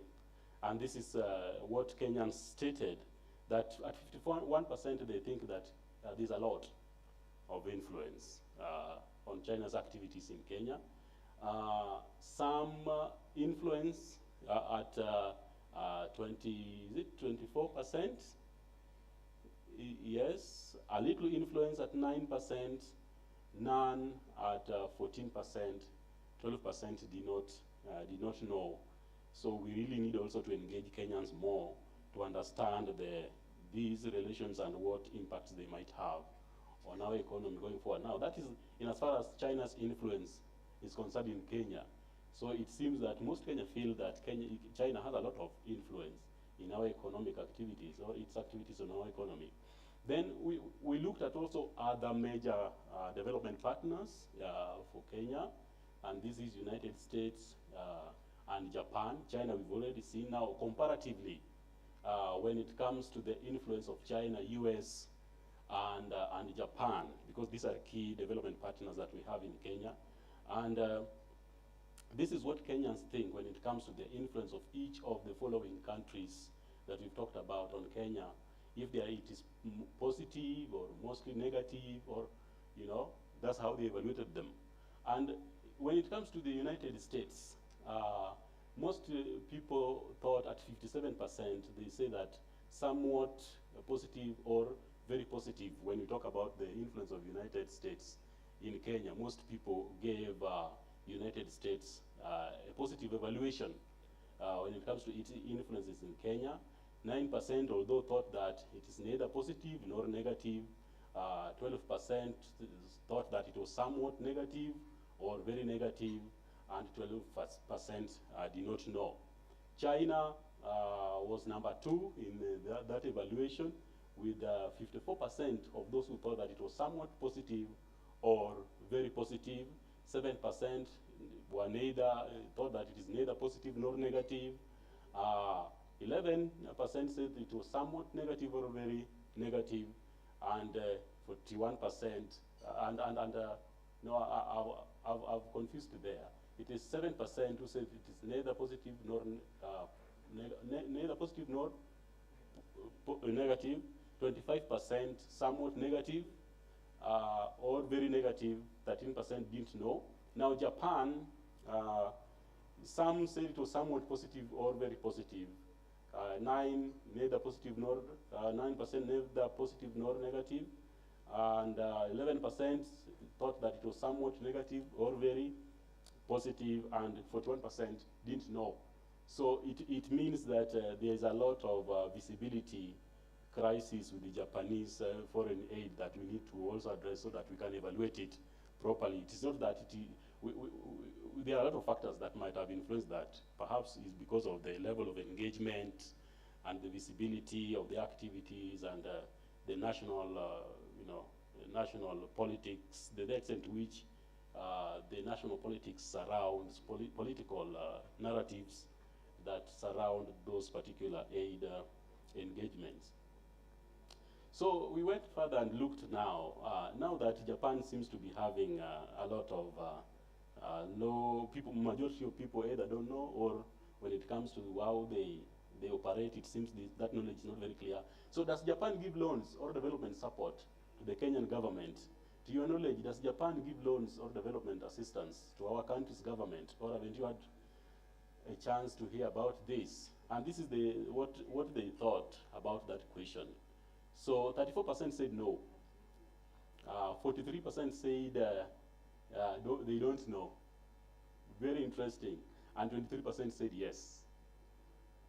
That's why we need to go further and look into this issue. Why do we have this?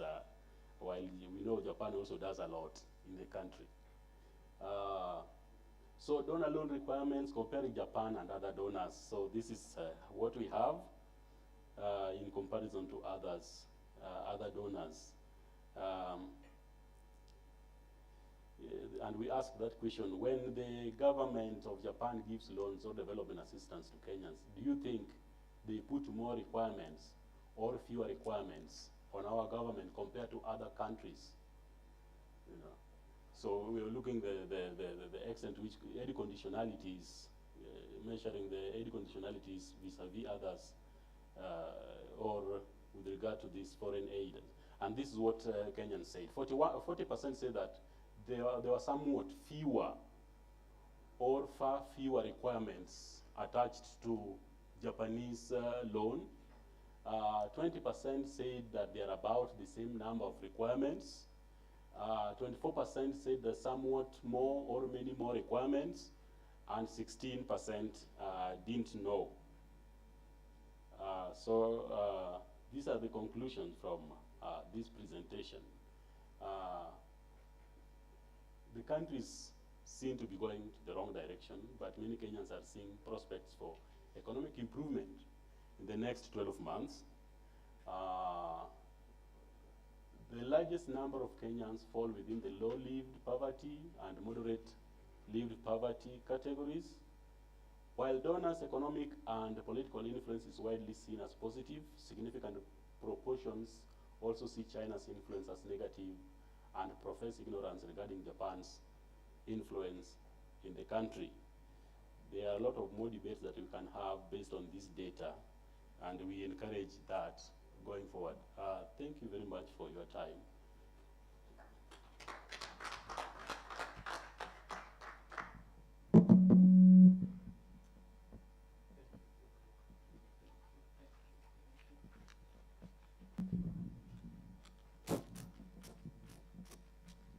Thank you. Let's appreciate Dr. Onyango for such a wonderful presentation. Now, we are moving to our next session of our media briefing. And true to our goal, we give public voice to stakeholders to engage with the findings of our surveys. And this is where now we want to bring your voice under Q&A session. Now you can see we are well represented. If this was a national delegates convention, I'll start with the party leader, but we are free to start from anywhere. So we welcome your question on the issues that have been raised. One, citizens' view on education, and number two, citizen views on state of the economy. And you are free to speak in any of language, the two main languages, English, Kiswahili. my friend from Germany. I will translate anything Swahili via WhatsApp, so don't worry.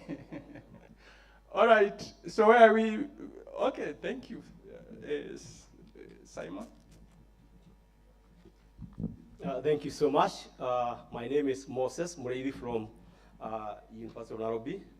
I'm with Raula in the Department of Economics and Development Studies. Yeah, so mine is actually an observation. First, in the areas of education, where we found that there was a perception of difficulties in accessing services. And then there's also the issue that there is the perception of bribes. So at some extent, I see like those are two related, so that if you are talking of difficulties in accessing services, so then it's like for you to get those services in these public schools, then you have to bribe your way.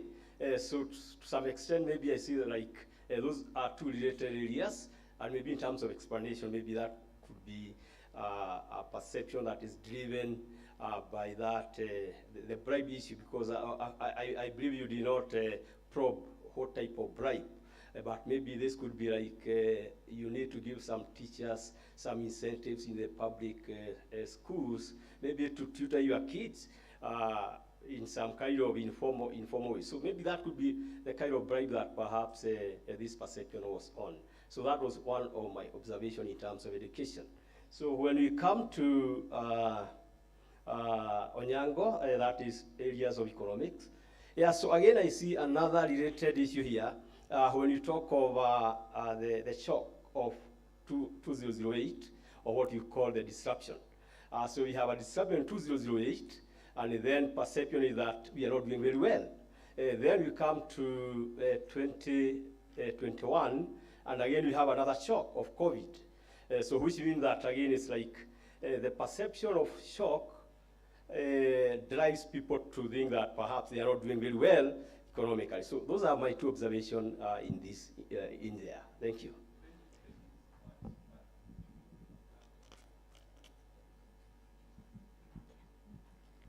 Thank you. My name is Alice Gedo, and I have one or two observations to make.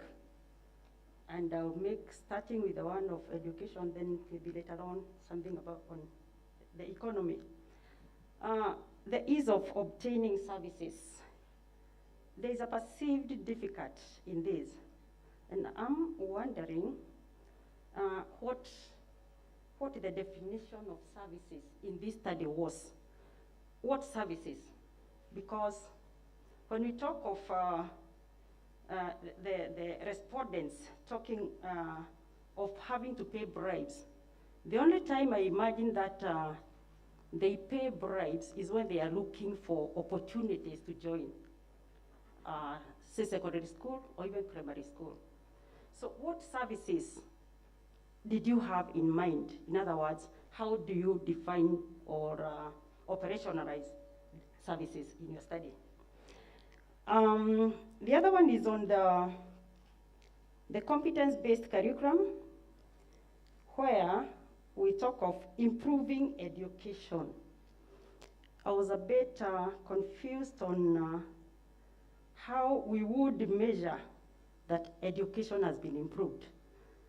And I was wondering whether we would add something like education outcomes, maybe such as employability, improved livelihoods, furthering education, which are more measurable than just education. And just a note, an observation on potential for CBC, again, to improve education. I would imagine that in any community, accepting a change is not easy, and perhaps the respondents responded the way they did because of this new change that we do not want to accept. Thank you.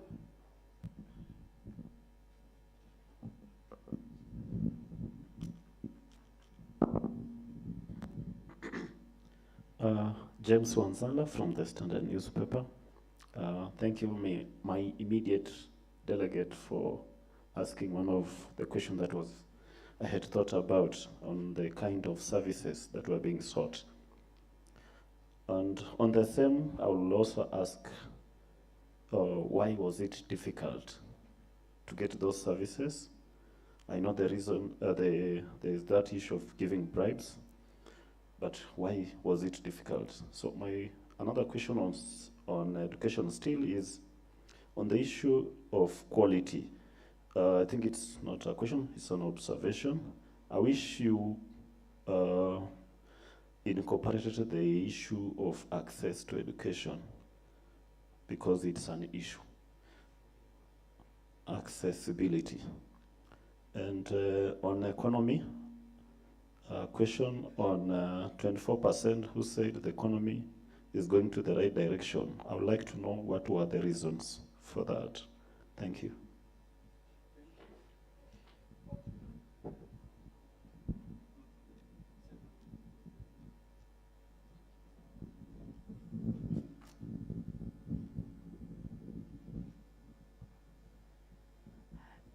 Thank you, Laura, for the wonderful presentation, and Gio for the same.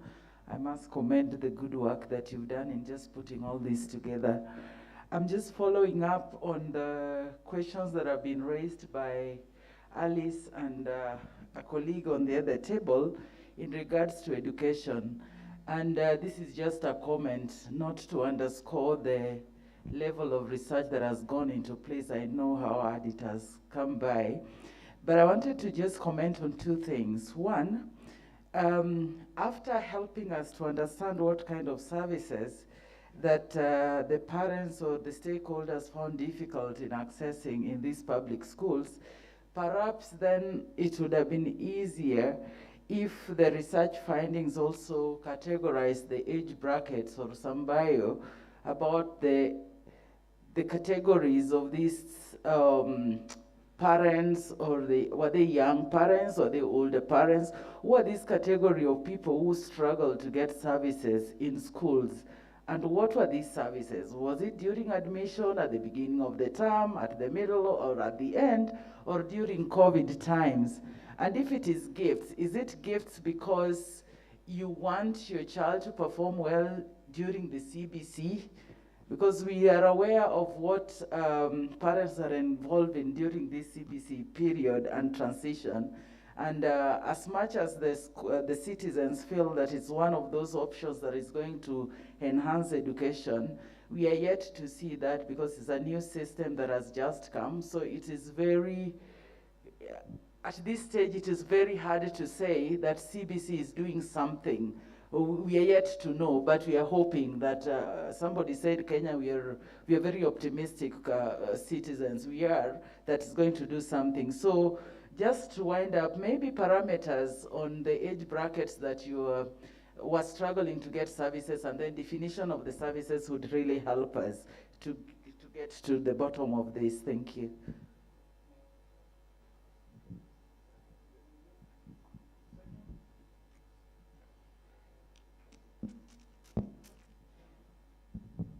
Okay, thank you so much. My name is Caroline Wanjiko, and I'm an independent consultant, but I'm also working on my PhD. Okay, thank you so much for the presentation. I know I came a bit late, so apologies for that. My questions are threefold. Number one, I think many of the people who have spoken have mentioned some of the things I wanted to say, so I'm not going to reiterate that, but I will mention one or two things. I wanted to know, for example, did you have to explain what wrong direction was when you were interviewing the respondents? And if you had to explain that, what exactly did you mention? Because you put it in quotes, so it's good to know what it is that, why you're putting it in quotes. And then you also talk about the economic situation, CBC, etc. I would like to know whether there was a mention about the upcoming elections. And if there were mentions about that, what exactly was said with regards to that? Because a lot of things, of course, as you know, tie up to so many other things, because we're talking about social sciences.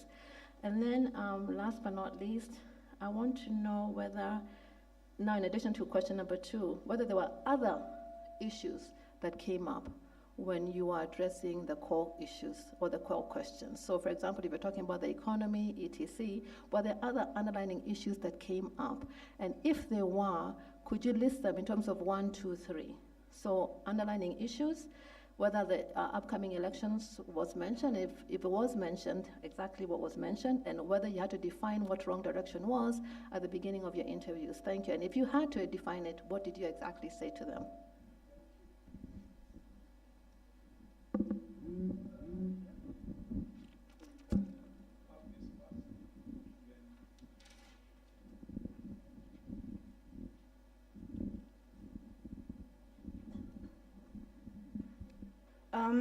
Thank you so much, and congratulations on the launch of this report. I think I have two points to make.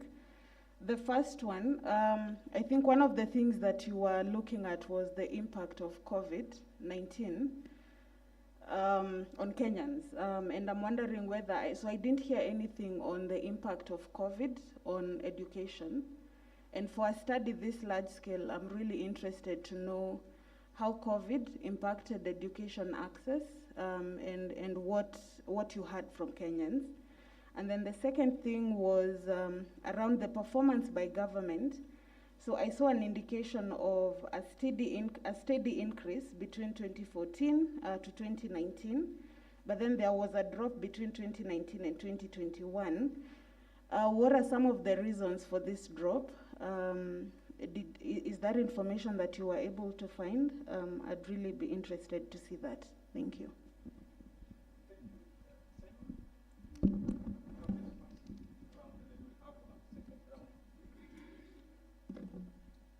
Thank you very much for your contribution in form of questions, comments, observation. We truly appreciate.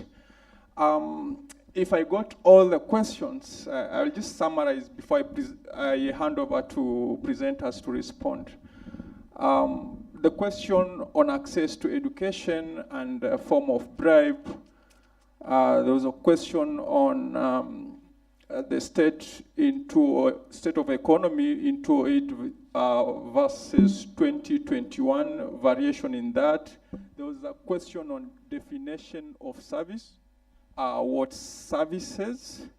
Then there was also a question on measurement of improvement in education as far as competence-based curriculum is concerned. There was also a question on why was it difficult to get the service, if I got that right. 24% on the state of the economy, perception on the state of economy. So the reason for that. The others were the comments, if we could get down into categories of age and a methodology. I believe that is, our manager will expound on that. Then there was a question and explanation of wrong direction, the mention of upcoming election and other underlying issues. And there was a question on COVID-19, impact on COVID-19. There were changes in our program, and this will be covered in the next media briefing. I will have a separate section on COVID-19. And then final question on performance of education, the reason for that. I want to believe that I've summarized all the questions, and if there's any that I left, I want to believe the two presenters will build on that. Let me start with Laura, please.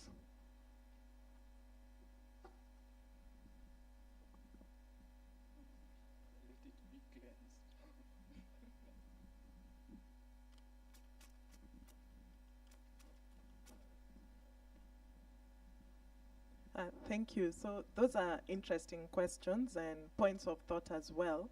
So one thing I will point out, so the definition of the services that we are thinking about. So what happens with this survey, it's when you talk to a respondent, you want them to think about any kind of service that they would want from the school. So in our questionnaire, we do not go down and start breaking down because what we are looking for is for the perception for any type of service you can think of. So it would be the same thing if you were talking about a module on hospitals and the services they give. We will not go into maternal health or child health and so on. We just want to tap out the general specific perception they have for access to services. So we do not go down to boil it. We do not cut it down further. And the other thing is, when you consider, we are not specifically testing out particular items. So that is why. So this survey, this is the same thing that happens in all the other countries for comparability.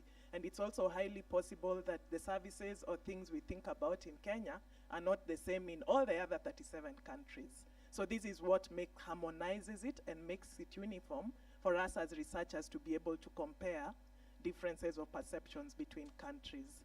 However, I'll also defer the question to my team. And the other thing, I know that we always have issues with perceptions to do with corruption and bribing. So one of the questions here, when we ask whether bribes are given, favors, and so on, generally those questions are uncomfortable. So you do not go down deeper to start asking what kind of favor, what kind of bribe, or how much. And when you do that, generally you notice that people are even more reserved to give information. So this is also a general question. If you look at any surveys, even farm level enterprises, this is how it's done, and there's a scientific reason behind it. Otherwise, you end up having a very high non-response rate. But that is not to say it is, it's not a good thing to do, but it's maybe just not in this survey. However, it would be nice for us perhaps to consider other ways, or anyone who might be interested in such a study, to design their questionnaire in that way, and maybe see if you'll get answers or not at all. And you also notice that if you have such a question and there's no response, if you start going deeper, most likely you'll have a very high non-response rate. So that's why we keep them general that way. Okay, so about CBC. So here we are also just looking at the perception. What do you think will happen in the future? Of course, we don't know. But what do you feel about it now? So what I like is, yes, we could link that question to thinking about outcomes. For instance, we know CBC should increase creativity. So that's a country-specific question, and I believe in future we could consider that, because I believe that's an important addition or suggestion that you have made. Thank you.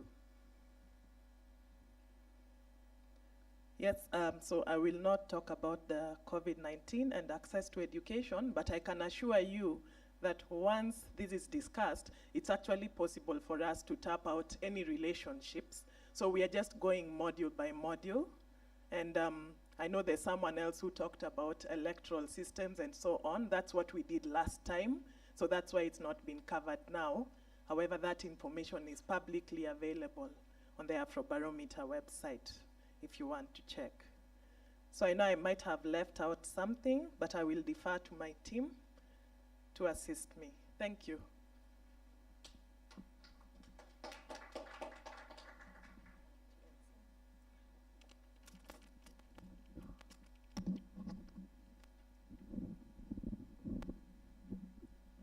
Thank you very much. I feel like Laura's handled a lot of the areas that, or issues that have been pointed out, because one was, you asked about the 24%. Why were they saying that economy is going in the right direction? Just like what she said, we don't go deeper into qualitative inquiry to check their perception and build the explanation from it. We just ask the question and get the perception, yes or no, and that's where, because of it is a controlled survey mechanism, so we don't go further into doing a qualitative inquiry. Perhaps it might be considered in the future, but right now, we just have that, yes, as the way it is. And she asked about the drop between 2018 and 2021. I didn't get it very clearly. was it with regard to personal, the poverty? Oh, yes.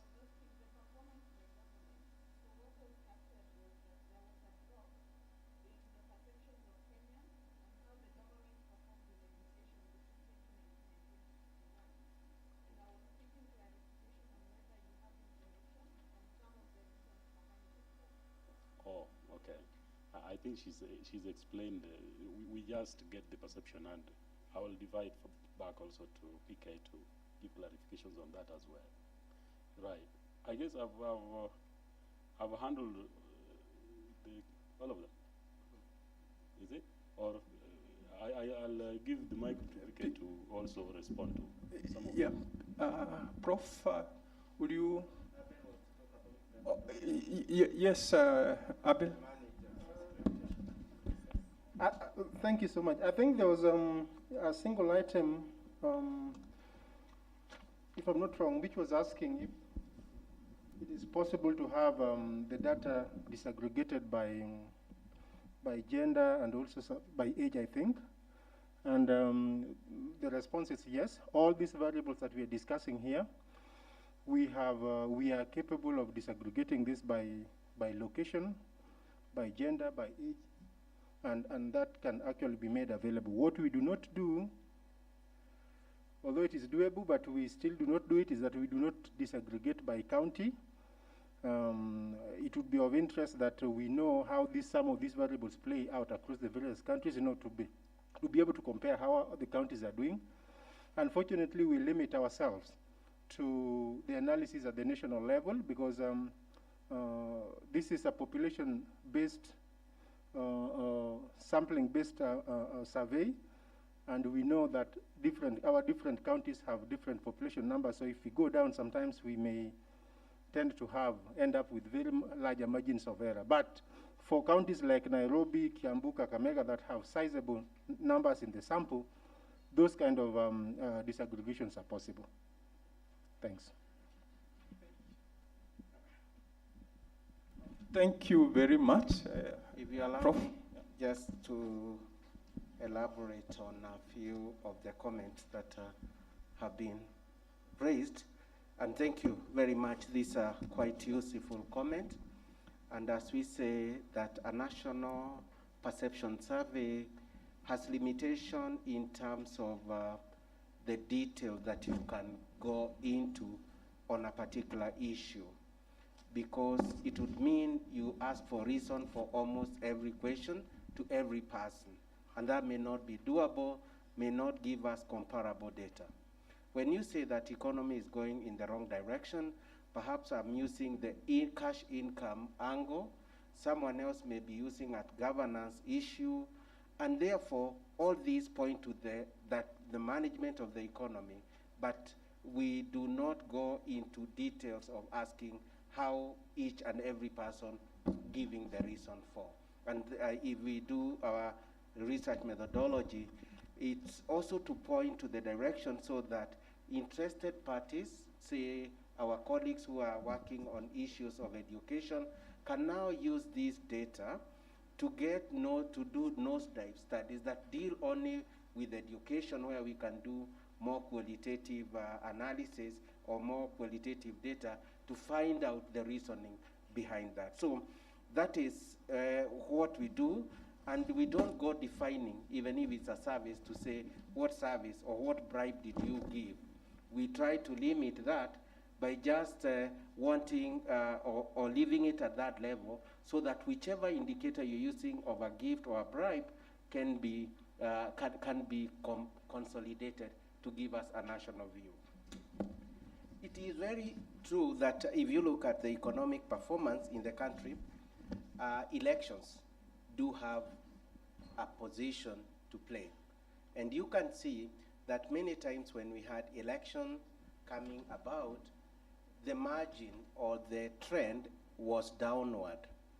And in 2020, so if you look at 2011, I think that's the time we had this transition from the old constitution to the new constitution. It's the time that terrorism was at the highest level, And that, you remember, is around that year when Kenya also went into Somalia. Again, there was a lot of mixed feeling. In 2017 election, again, prior to our study in 2019, there was a lot of hope. So we cannot completely detach political operation and performance of the economy, because in Kenya, we are synonymous between elections happening and economic growth. And other studies have shown that even sectoral performances decline when we have elections around the corner. So even though this was discussed in our last lesson, it's good to say that we were to clarify that we never ask people to give indication directly, but would like to have the general view so that institutions and organizations that are keen on a particular thematic area can do nosedive studies.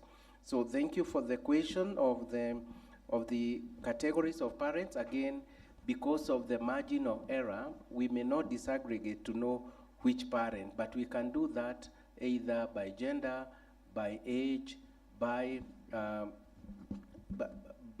rural-urban divide, which are our major dividing variables. So I think those are all that I would like to clarify, but we take this very positively and will help us not only in AB, but in other researches that we are doing in related areas as an institute for research within the university. Thank you very much. Thank you, Prof, for that clarification. We are managing time very well. I can see we still have 15 minutes for Q&A. This is now the second round of question. The first was from this side. Much of those who contributed came from this side, and we talk about regional representation, regional balance. Will it be fair to talk about directional balance in this session so that we have more voices coming from this side? So can we have, this is not to say that if you have a question on that side, you cannot participate. Please feel free to seek more clarification, make more contribution. Any voice from Simon? There's a hand there.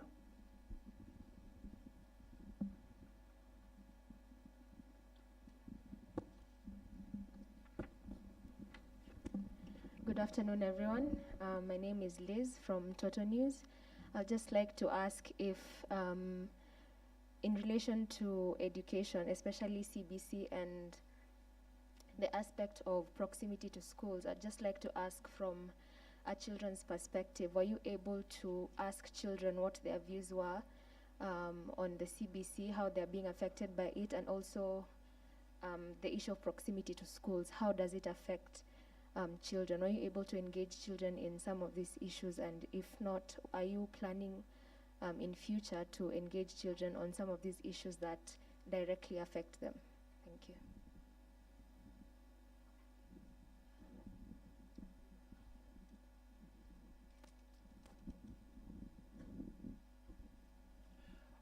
First of all, I would like to just thank everybody that participated in this research.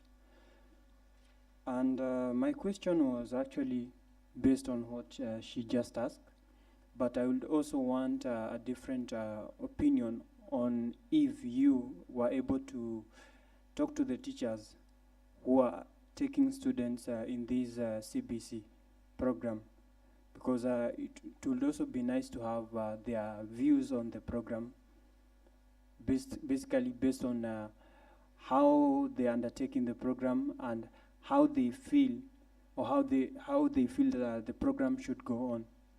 Thank you.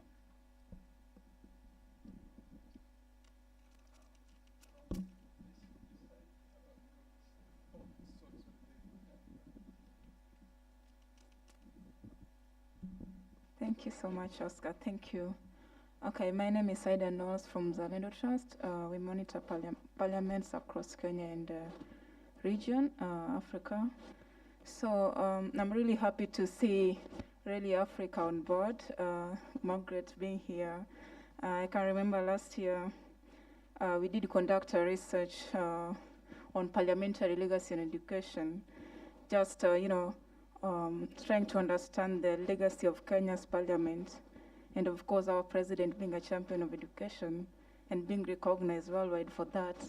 So many legislative issues really came out, and I think that's one of the research that you can leverage on going forward, of course, on matters legislative affairs that, of course, touch on matters education, matters CBC, matters, University Act and all that legislation that will then let us understand, of course, direct us on the legislative aspect of all the education issues that we are discussing here today.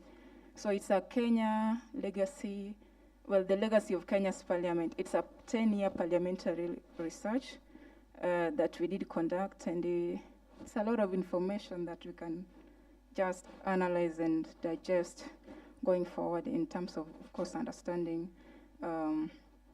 what our members of parliament, what our president, the ministry itself is doing to ensure that we have equity in education, we have equality, and of course we address some of the challenges that affect our education system, and of course implementing the legislative laws and policies that relate to education. I thought I might share that with you. Thank you.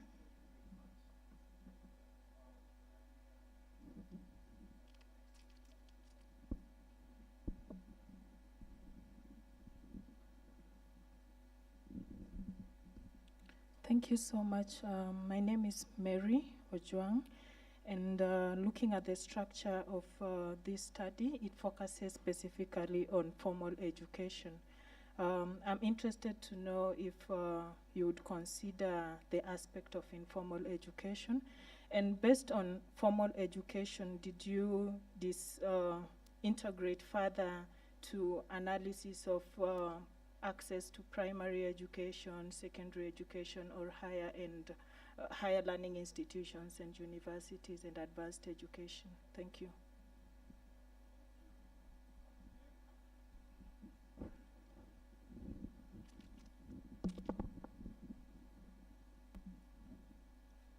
Thank you for giving me a second chance, and let me start by saying that I'm satisfied with the explanations that you have given, but I also requested that for future studies, this issue of services be looked into a bit deeper, because right now it's creating, the responses are creating an impression that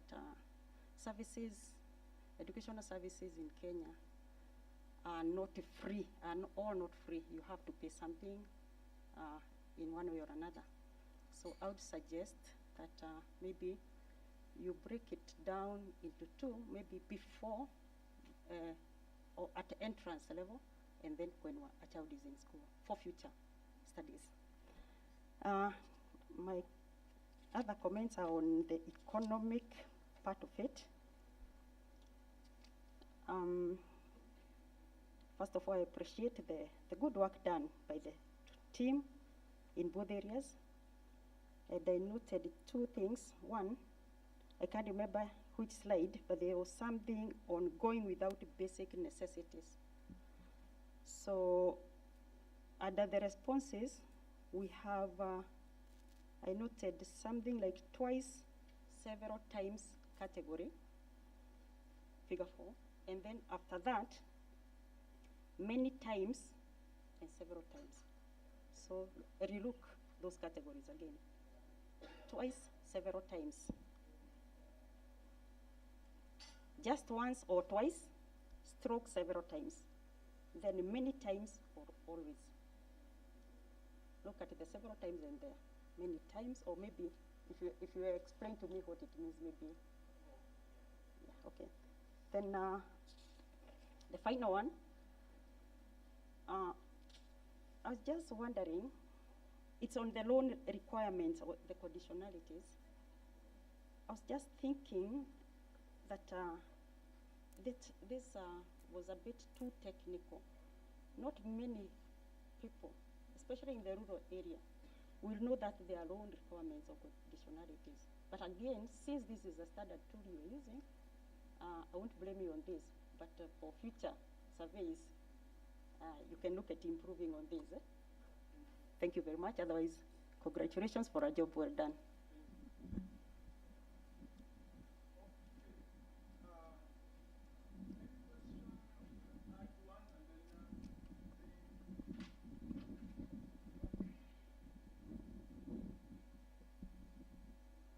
My name is Nafula Kisiangani. I just wanted to raise a little concern that was also here in the other Afrobarometer. Maybe next time in our methodology we should still factor in people with disability. Just find a way, because their learning ways is completely different from the normal ways, and that way we will be able to include them in the development progress.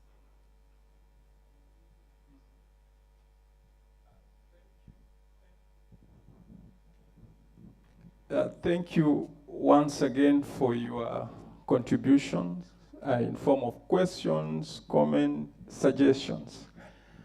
Let me summarize the questions that have been raised. One, the question on CBCs from children's perspective. Question number 2, if we manage to talk to teachers regarding CBCs. Number 3, if we also, no, this was a suggestion, if we may consider informal education. Then on formal, if we went deep to look at various categories on access to primary, secondary, and higher education, then there was clarity that she sought on basic necessity. I hope we'll get that slide. And of course, the others are suggestions. So our manager, Abel, will again come on the stage to speak to those suggestions. Building on the first series of questions, my colleagues, there was a clarification on back to indicators of access from the gentleman from the standard. So I hope we'll be able to provide more explanation on the same. Thank you.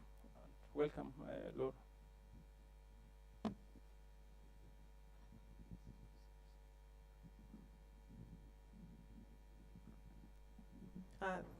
So thank you again for those interesting and important questions.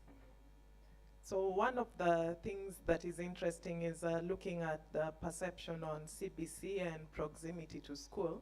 That's something that we can be able to tap out easily. However, when we consider getting children's views, remember this survey is for adults, people who have attained a majority age, so 18 and above. And we'll still talk about this because the questions you raise are important and they are subject to qualitative inquiry. And if there are any researchers here, those are some of the questions which we say AB helps to shed light on issues which are there. And you know there are underlying conditions.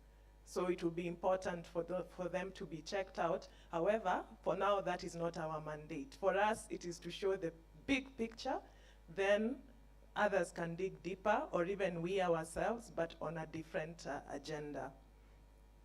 So similar to talking to teachers, taking children through CBC, this is actually an important point as well, but similar to the first point, if you consider what we do, the AB, what we do is getting a random sample of Kenyans. So people of all professions are in there, maybe teachers are in there, and so on. So if we specifically want to narrow down on teachers again, that's also subject to a qualitative inquiry. Again, which is not our mandate as it is, but it is not to say it is a trivial matter. It's something that we would want to encourage you and ourselves as part of the team to design research instruments to specifically tap out these important questions.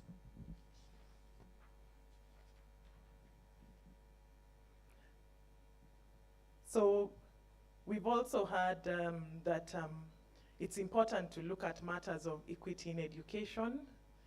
And again, I believe this may be something that can be considered as part of the survey. I think this could be doable. And also, if we are going to leverage on existing data, I think a lot can be done. We just need to know about the accessibility, and we encourage you to share with us what you have, just as we are doing here. There was also a comment or a question on looking at informal education and matters to do with access to education.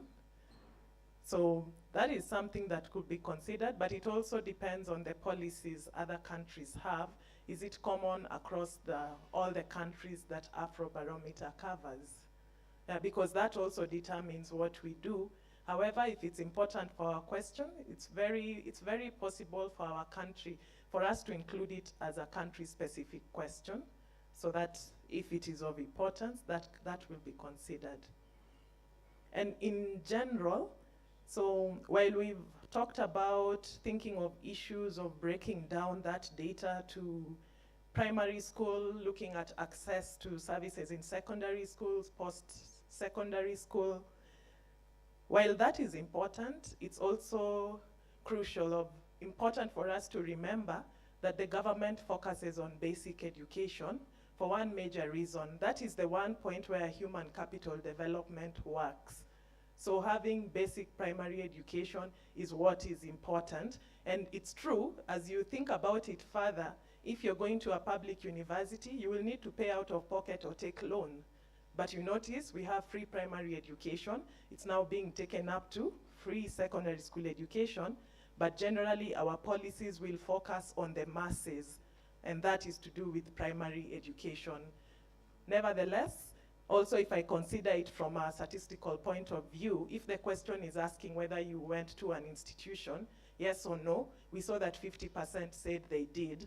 So if we start asking about secondary school, that will go down further and further, and at times it might not really give us meaningful results. So we focus on where the masses are, but then again, as I will say, it's important for those who are interested in those questions to figure out the kind of instruments they can use and for what purpose they want for. So for us, it's about looking for the perceptions for masses of Africans as it is.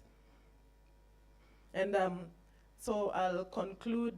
When we talk about people living with disabilities, last time we assured you that we agree this is very important. So I'm sure in the next sessions you come, we will not mind you repeating. My directors are here. Please keep repeating it. I'm sure it's going to appear in the next instrument. Thank you.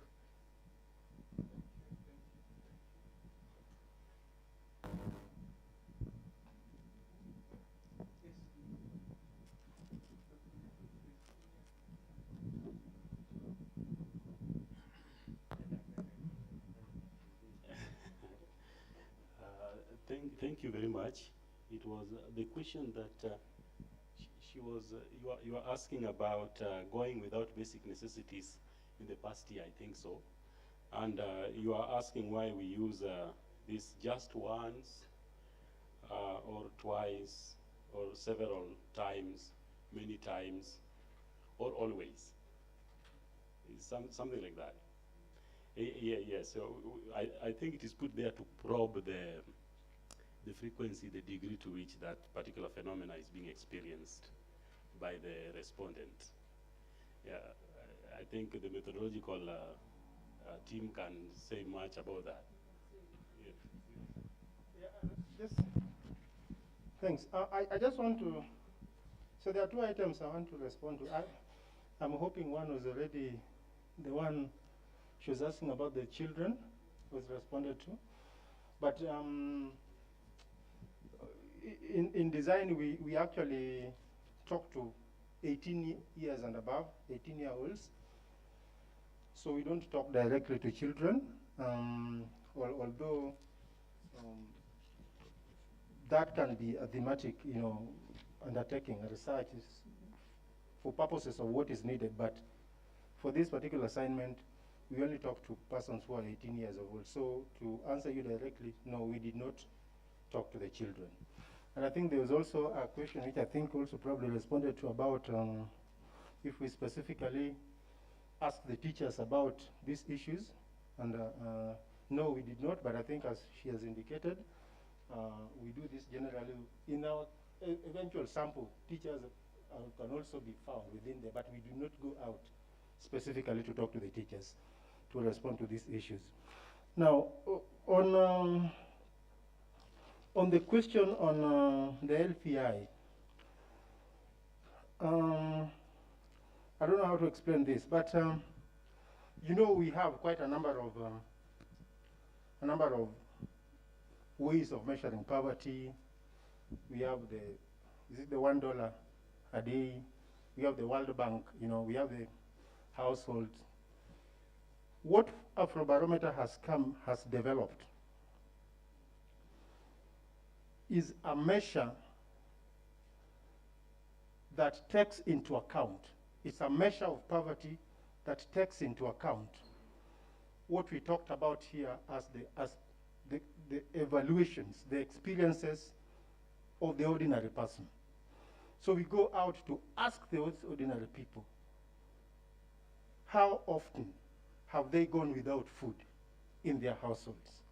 How often have they gone without cooking fuel? How often have they gone without water? And we have premised this on a time interval of 1 year. So we ask the individuals over the past period of 1 year, how often have you gone without these 5 critical things that we are looking at? Then we say we have a never.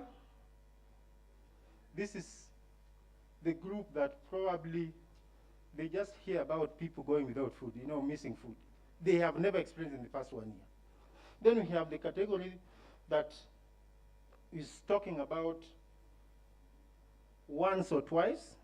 You can imagine somebody just having gone once or twice. There could be a reason as why that happened.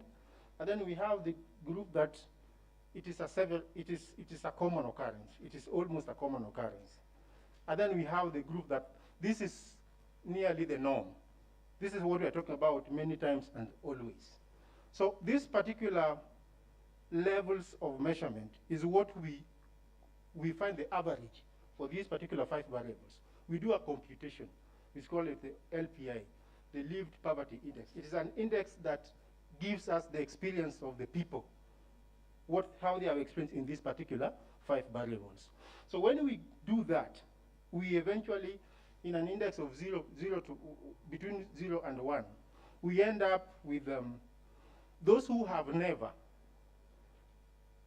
experienced that, those who have moderately experienced that poverty, those who have highly experienced that poverty. Those who have highly experienced, this is the category of the people who are, this is like the norm, this is like their way of life. Poverty, going without medicine, going without water, going without food is almost synonymous with their life.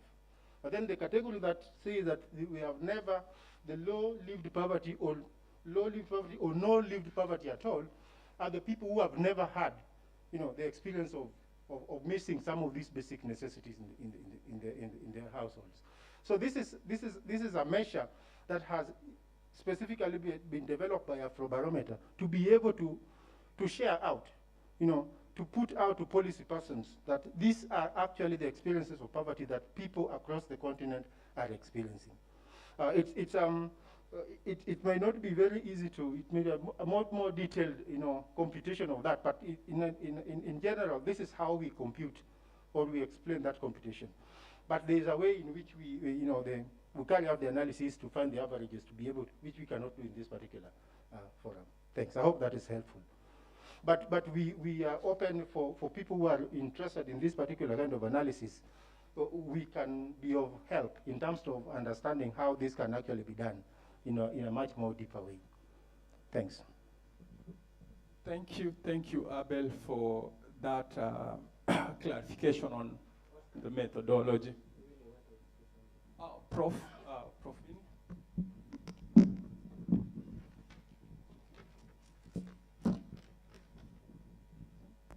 Now, I'll just add to what Abel is saying, but I think when you remember the data set, when it was being shown, I never believe it because it's sad for me.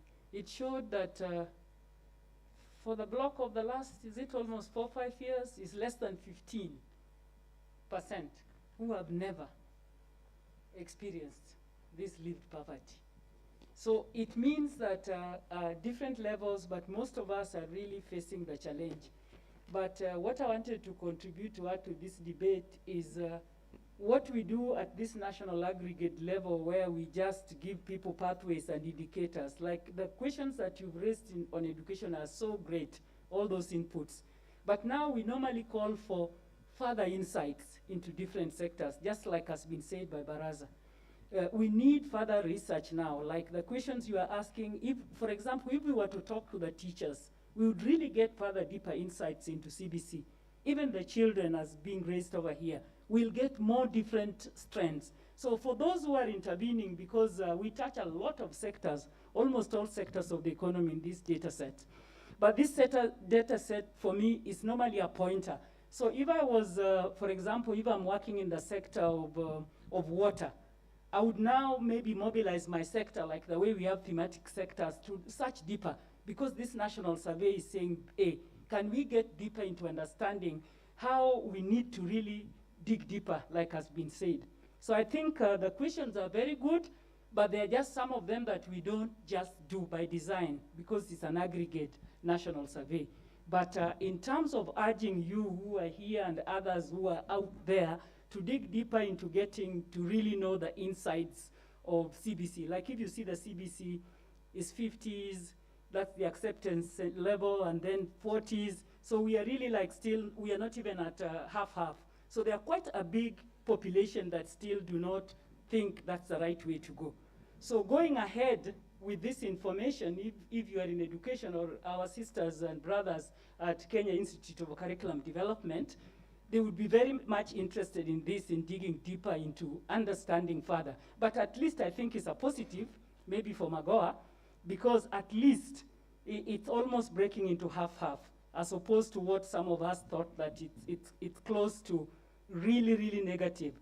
We'll look 20 what next survey? 2024, 23. We are going to have another survey, and I think we'll carry along this again, PK.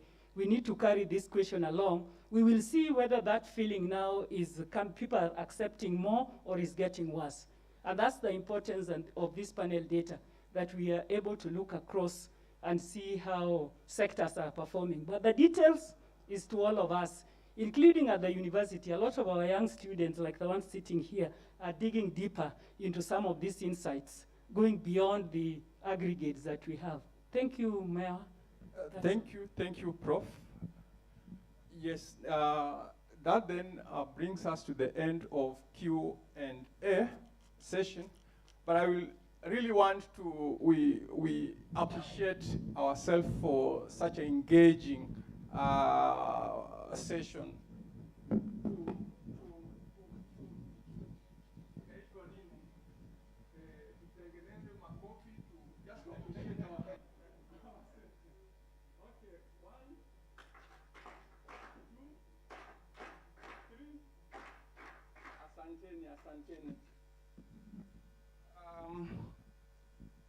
Yes, I will also like to acknowledge the presence of the director, Institute for Development Study, Professor Karuti Kanyinga, who has just joined us in a short while. He assured me that he will not say something, but Prof, you know, you are a busy man, and yeah, kindly, yeah, say something. I think I've been harassed. This is real harassment, and may I take this opportunity really to welcome you to this session. I know you have already been in very good discussions from morning. I just came at a time when Abel was explaining the data and how the data is used over a period of time. What excites me with Afrobarometer data, and that's what I think I've been telling students about a long time. I should have introduced my name earlier. Was I introduced? I think Kanute Kanyinga is my name. I'm a student at IDS. What I like about Afrobarometer data from the early 2000 period, if you look at socio-economic development indicators, either in Africa or respective countries, and including Kenya, and compare with the national census data, especially on access to water,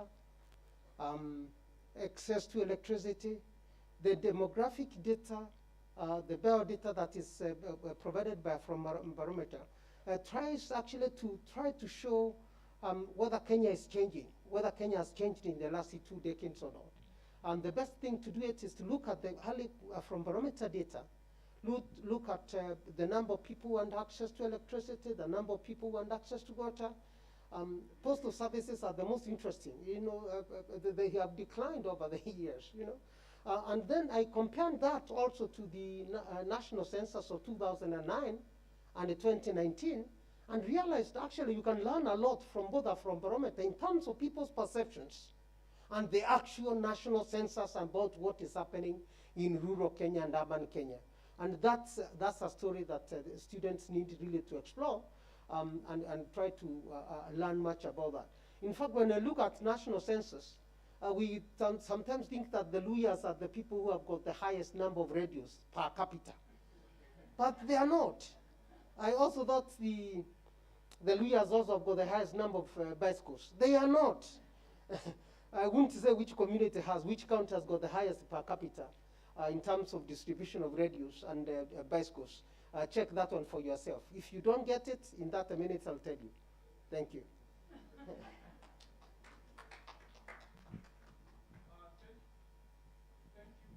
Thank you, Prof, for that wonderful remarks.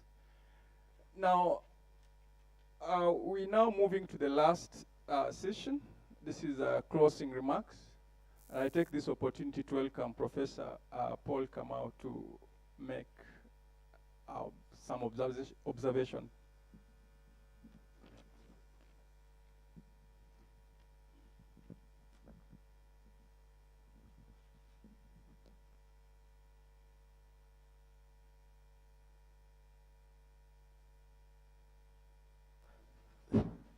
Thank you very much. Let's also appreciate Oscar for moderating that last session.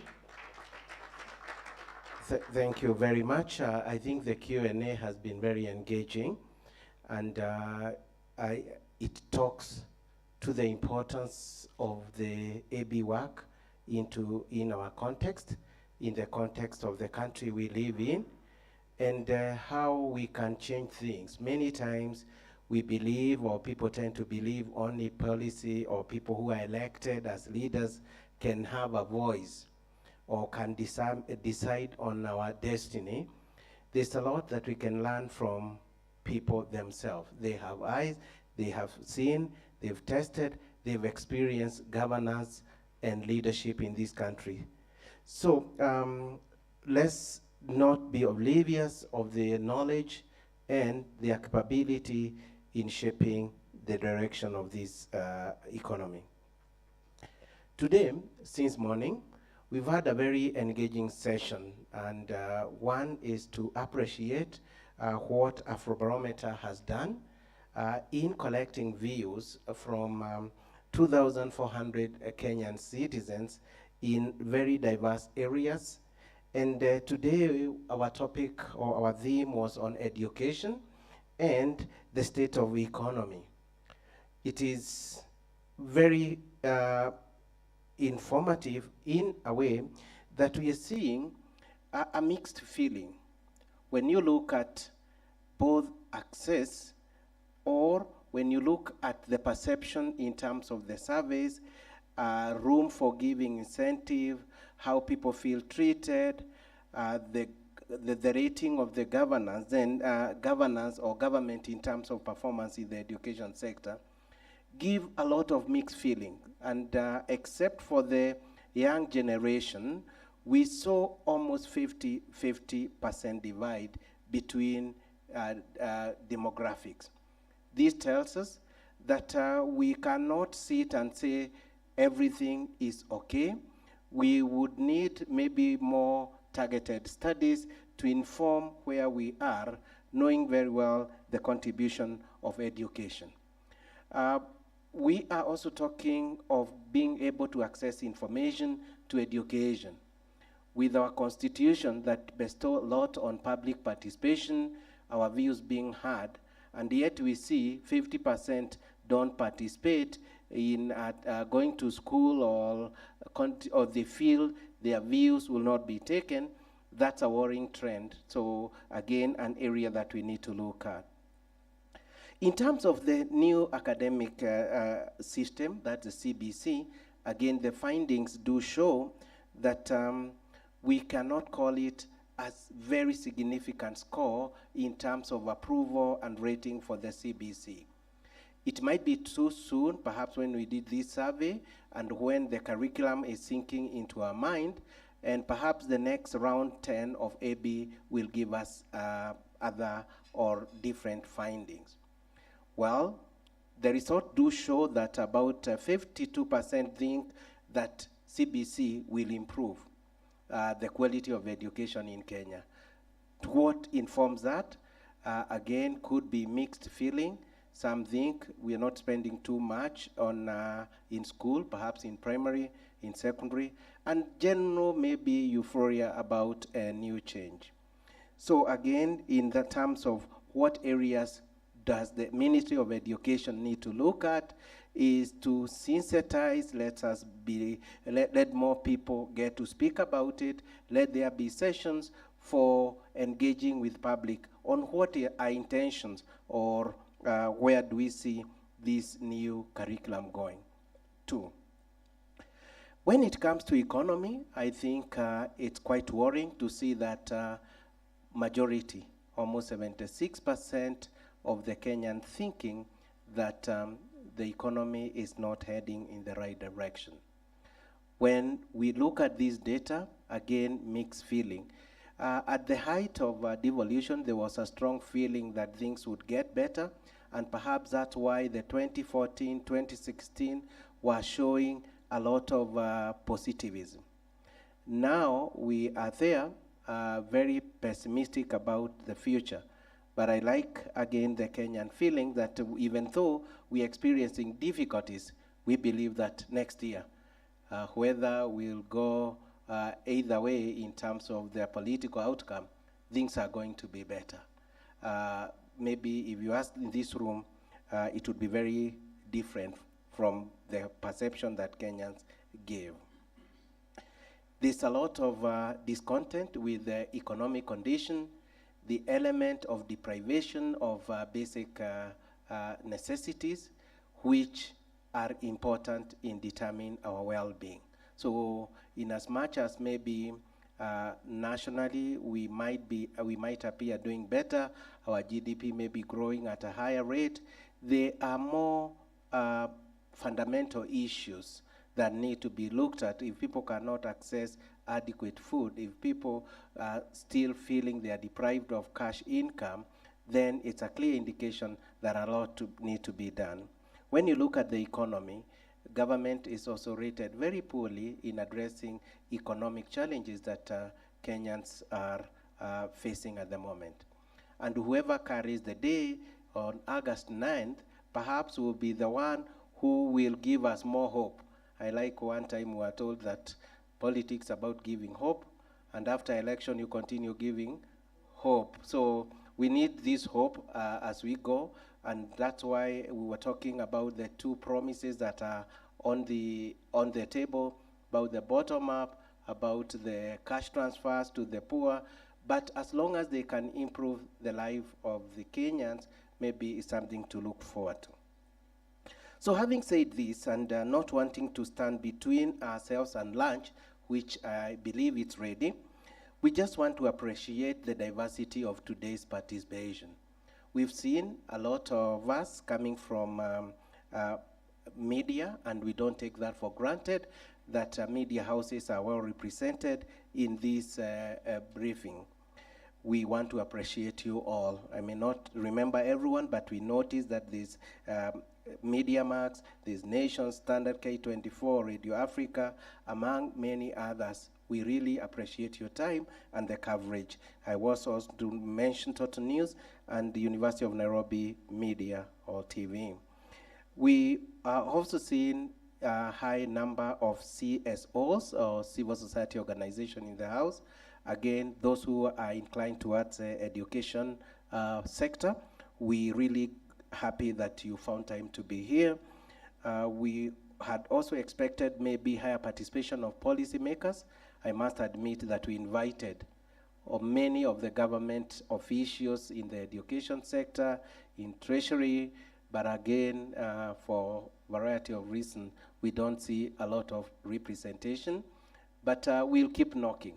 I think it's Winnie who was saying that sometimes we invite, but if we don't see it coming, we also come to your offices and say, hey, we have this data, what do you think of it? So we're hoping that we can use that avenue as well in order to reach out to the policymakers so that as even decisions are being made, they make them with some of the knowledge coming from Kenyans themselves.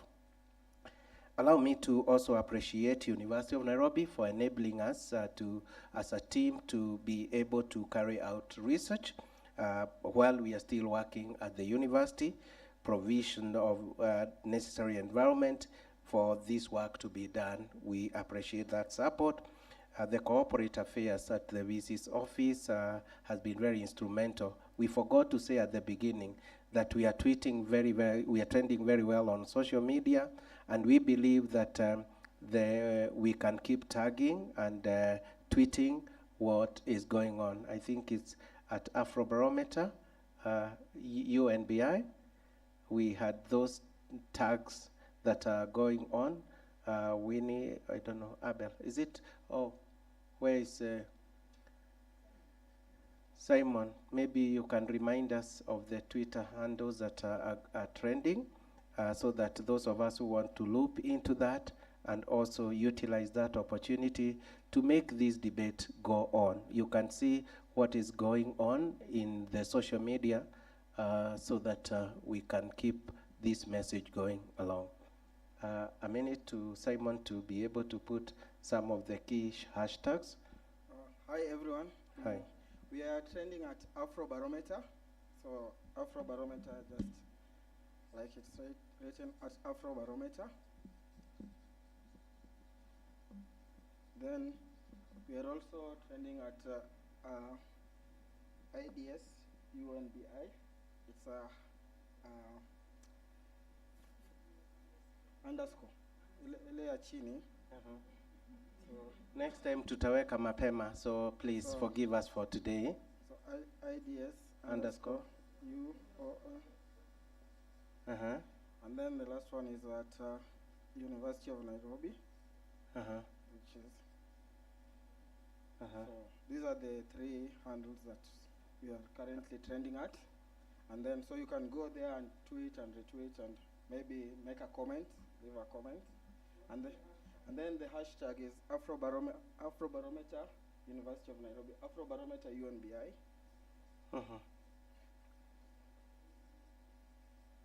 Afrobarometer UONBI.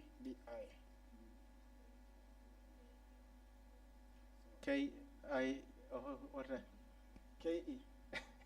All right. Sorry, next time we'll do it early enough so that we can start tweeting and trending as early. But it's been going on since yesterday. Thank you very much, Simon. Let's appreciate him. We'd also want to appreciate the support as a team that we received from IDS, and thank you, Professor Kanyinga, for coming. We know that you engaged in other activities early in the morning, but you're all represented, and we really thank you for your time.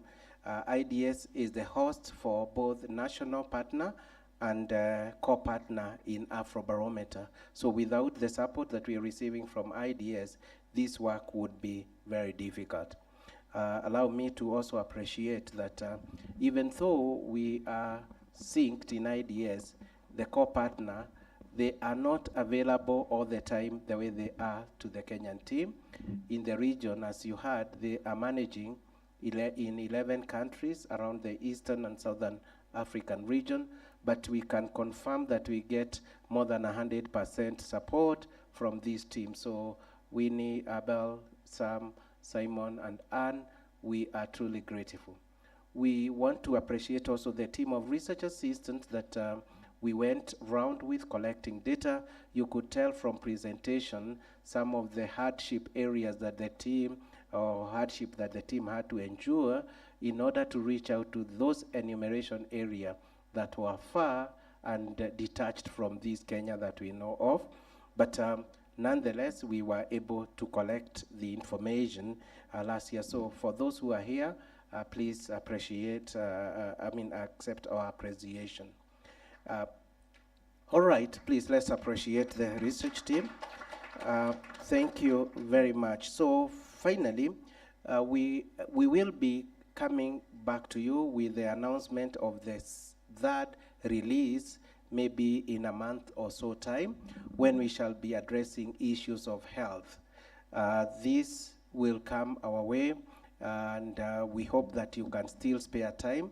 We normally ask for a morning hour so that we meet here and discuss this issue. This is the only way we can spread and get wider readership of our findings. So as we said earlier, our data is not free, but someone has paid for it, but you can access it from us or from the data manager, that is Sam Balongo, or just by writing to Afrobarometer. If you're interested in a particular indicator across time or across country, that information can be availed. And even to our media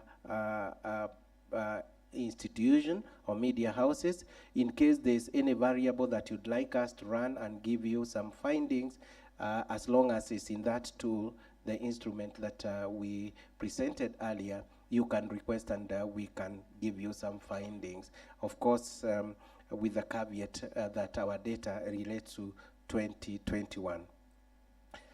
So as we come to the close of this, I want to take this opportunity also to invite you for lunch and to say that lunch is served where? Main restaurant on the ground floor. All right. Yeah, and then we are picking lunch vouchers on my left at the exit. Where we did registration. Yes. If you never did registration, it doesn't mean you not have lunch, but would like to have your details so that we can keep you posted. And I'll request that the registration desk be alert so that in case you missed out, you came when we were going on and you wanted to capture the proceeding more than maybe registering, it's also important we get your contact so that we can keep you informed.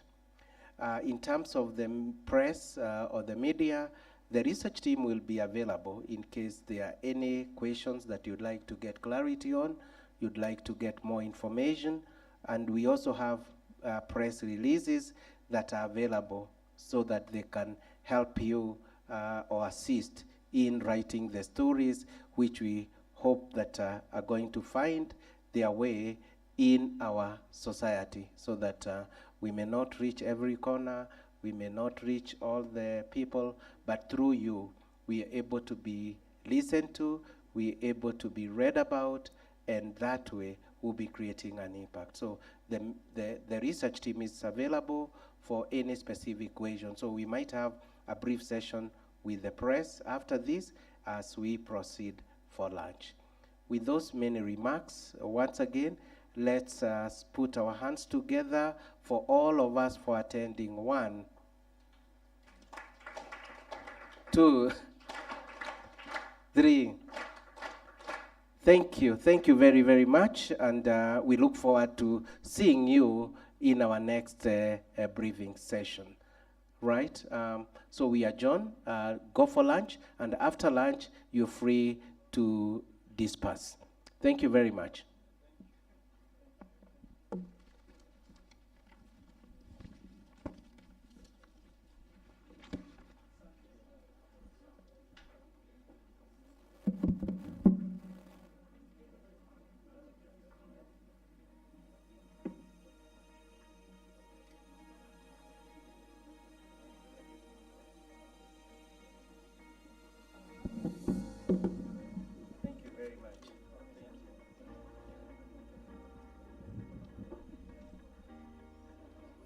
Simon? Okay. 1 minute. Which is a fair distance up from Hotland town.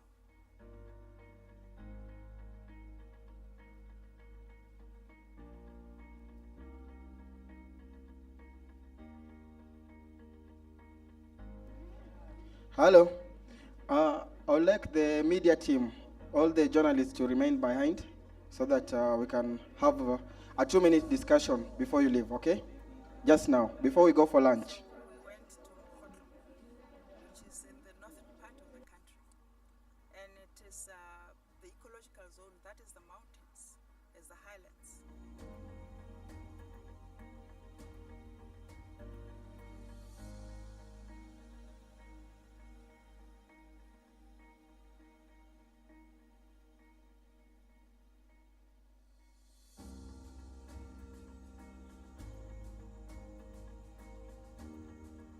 When we left, it was very early in the morning.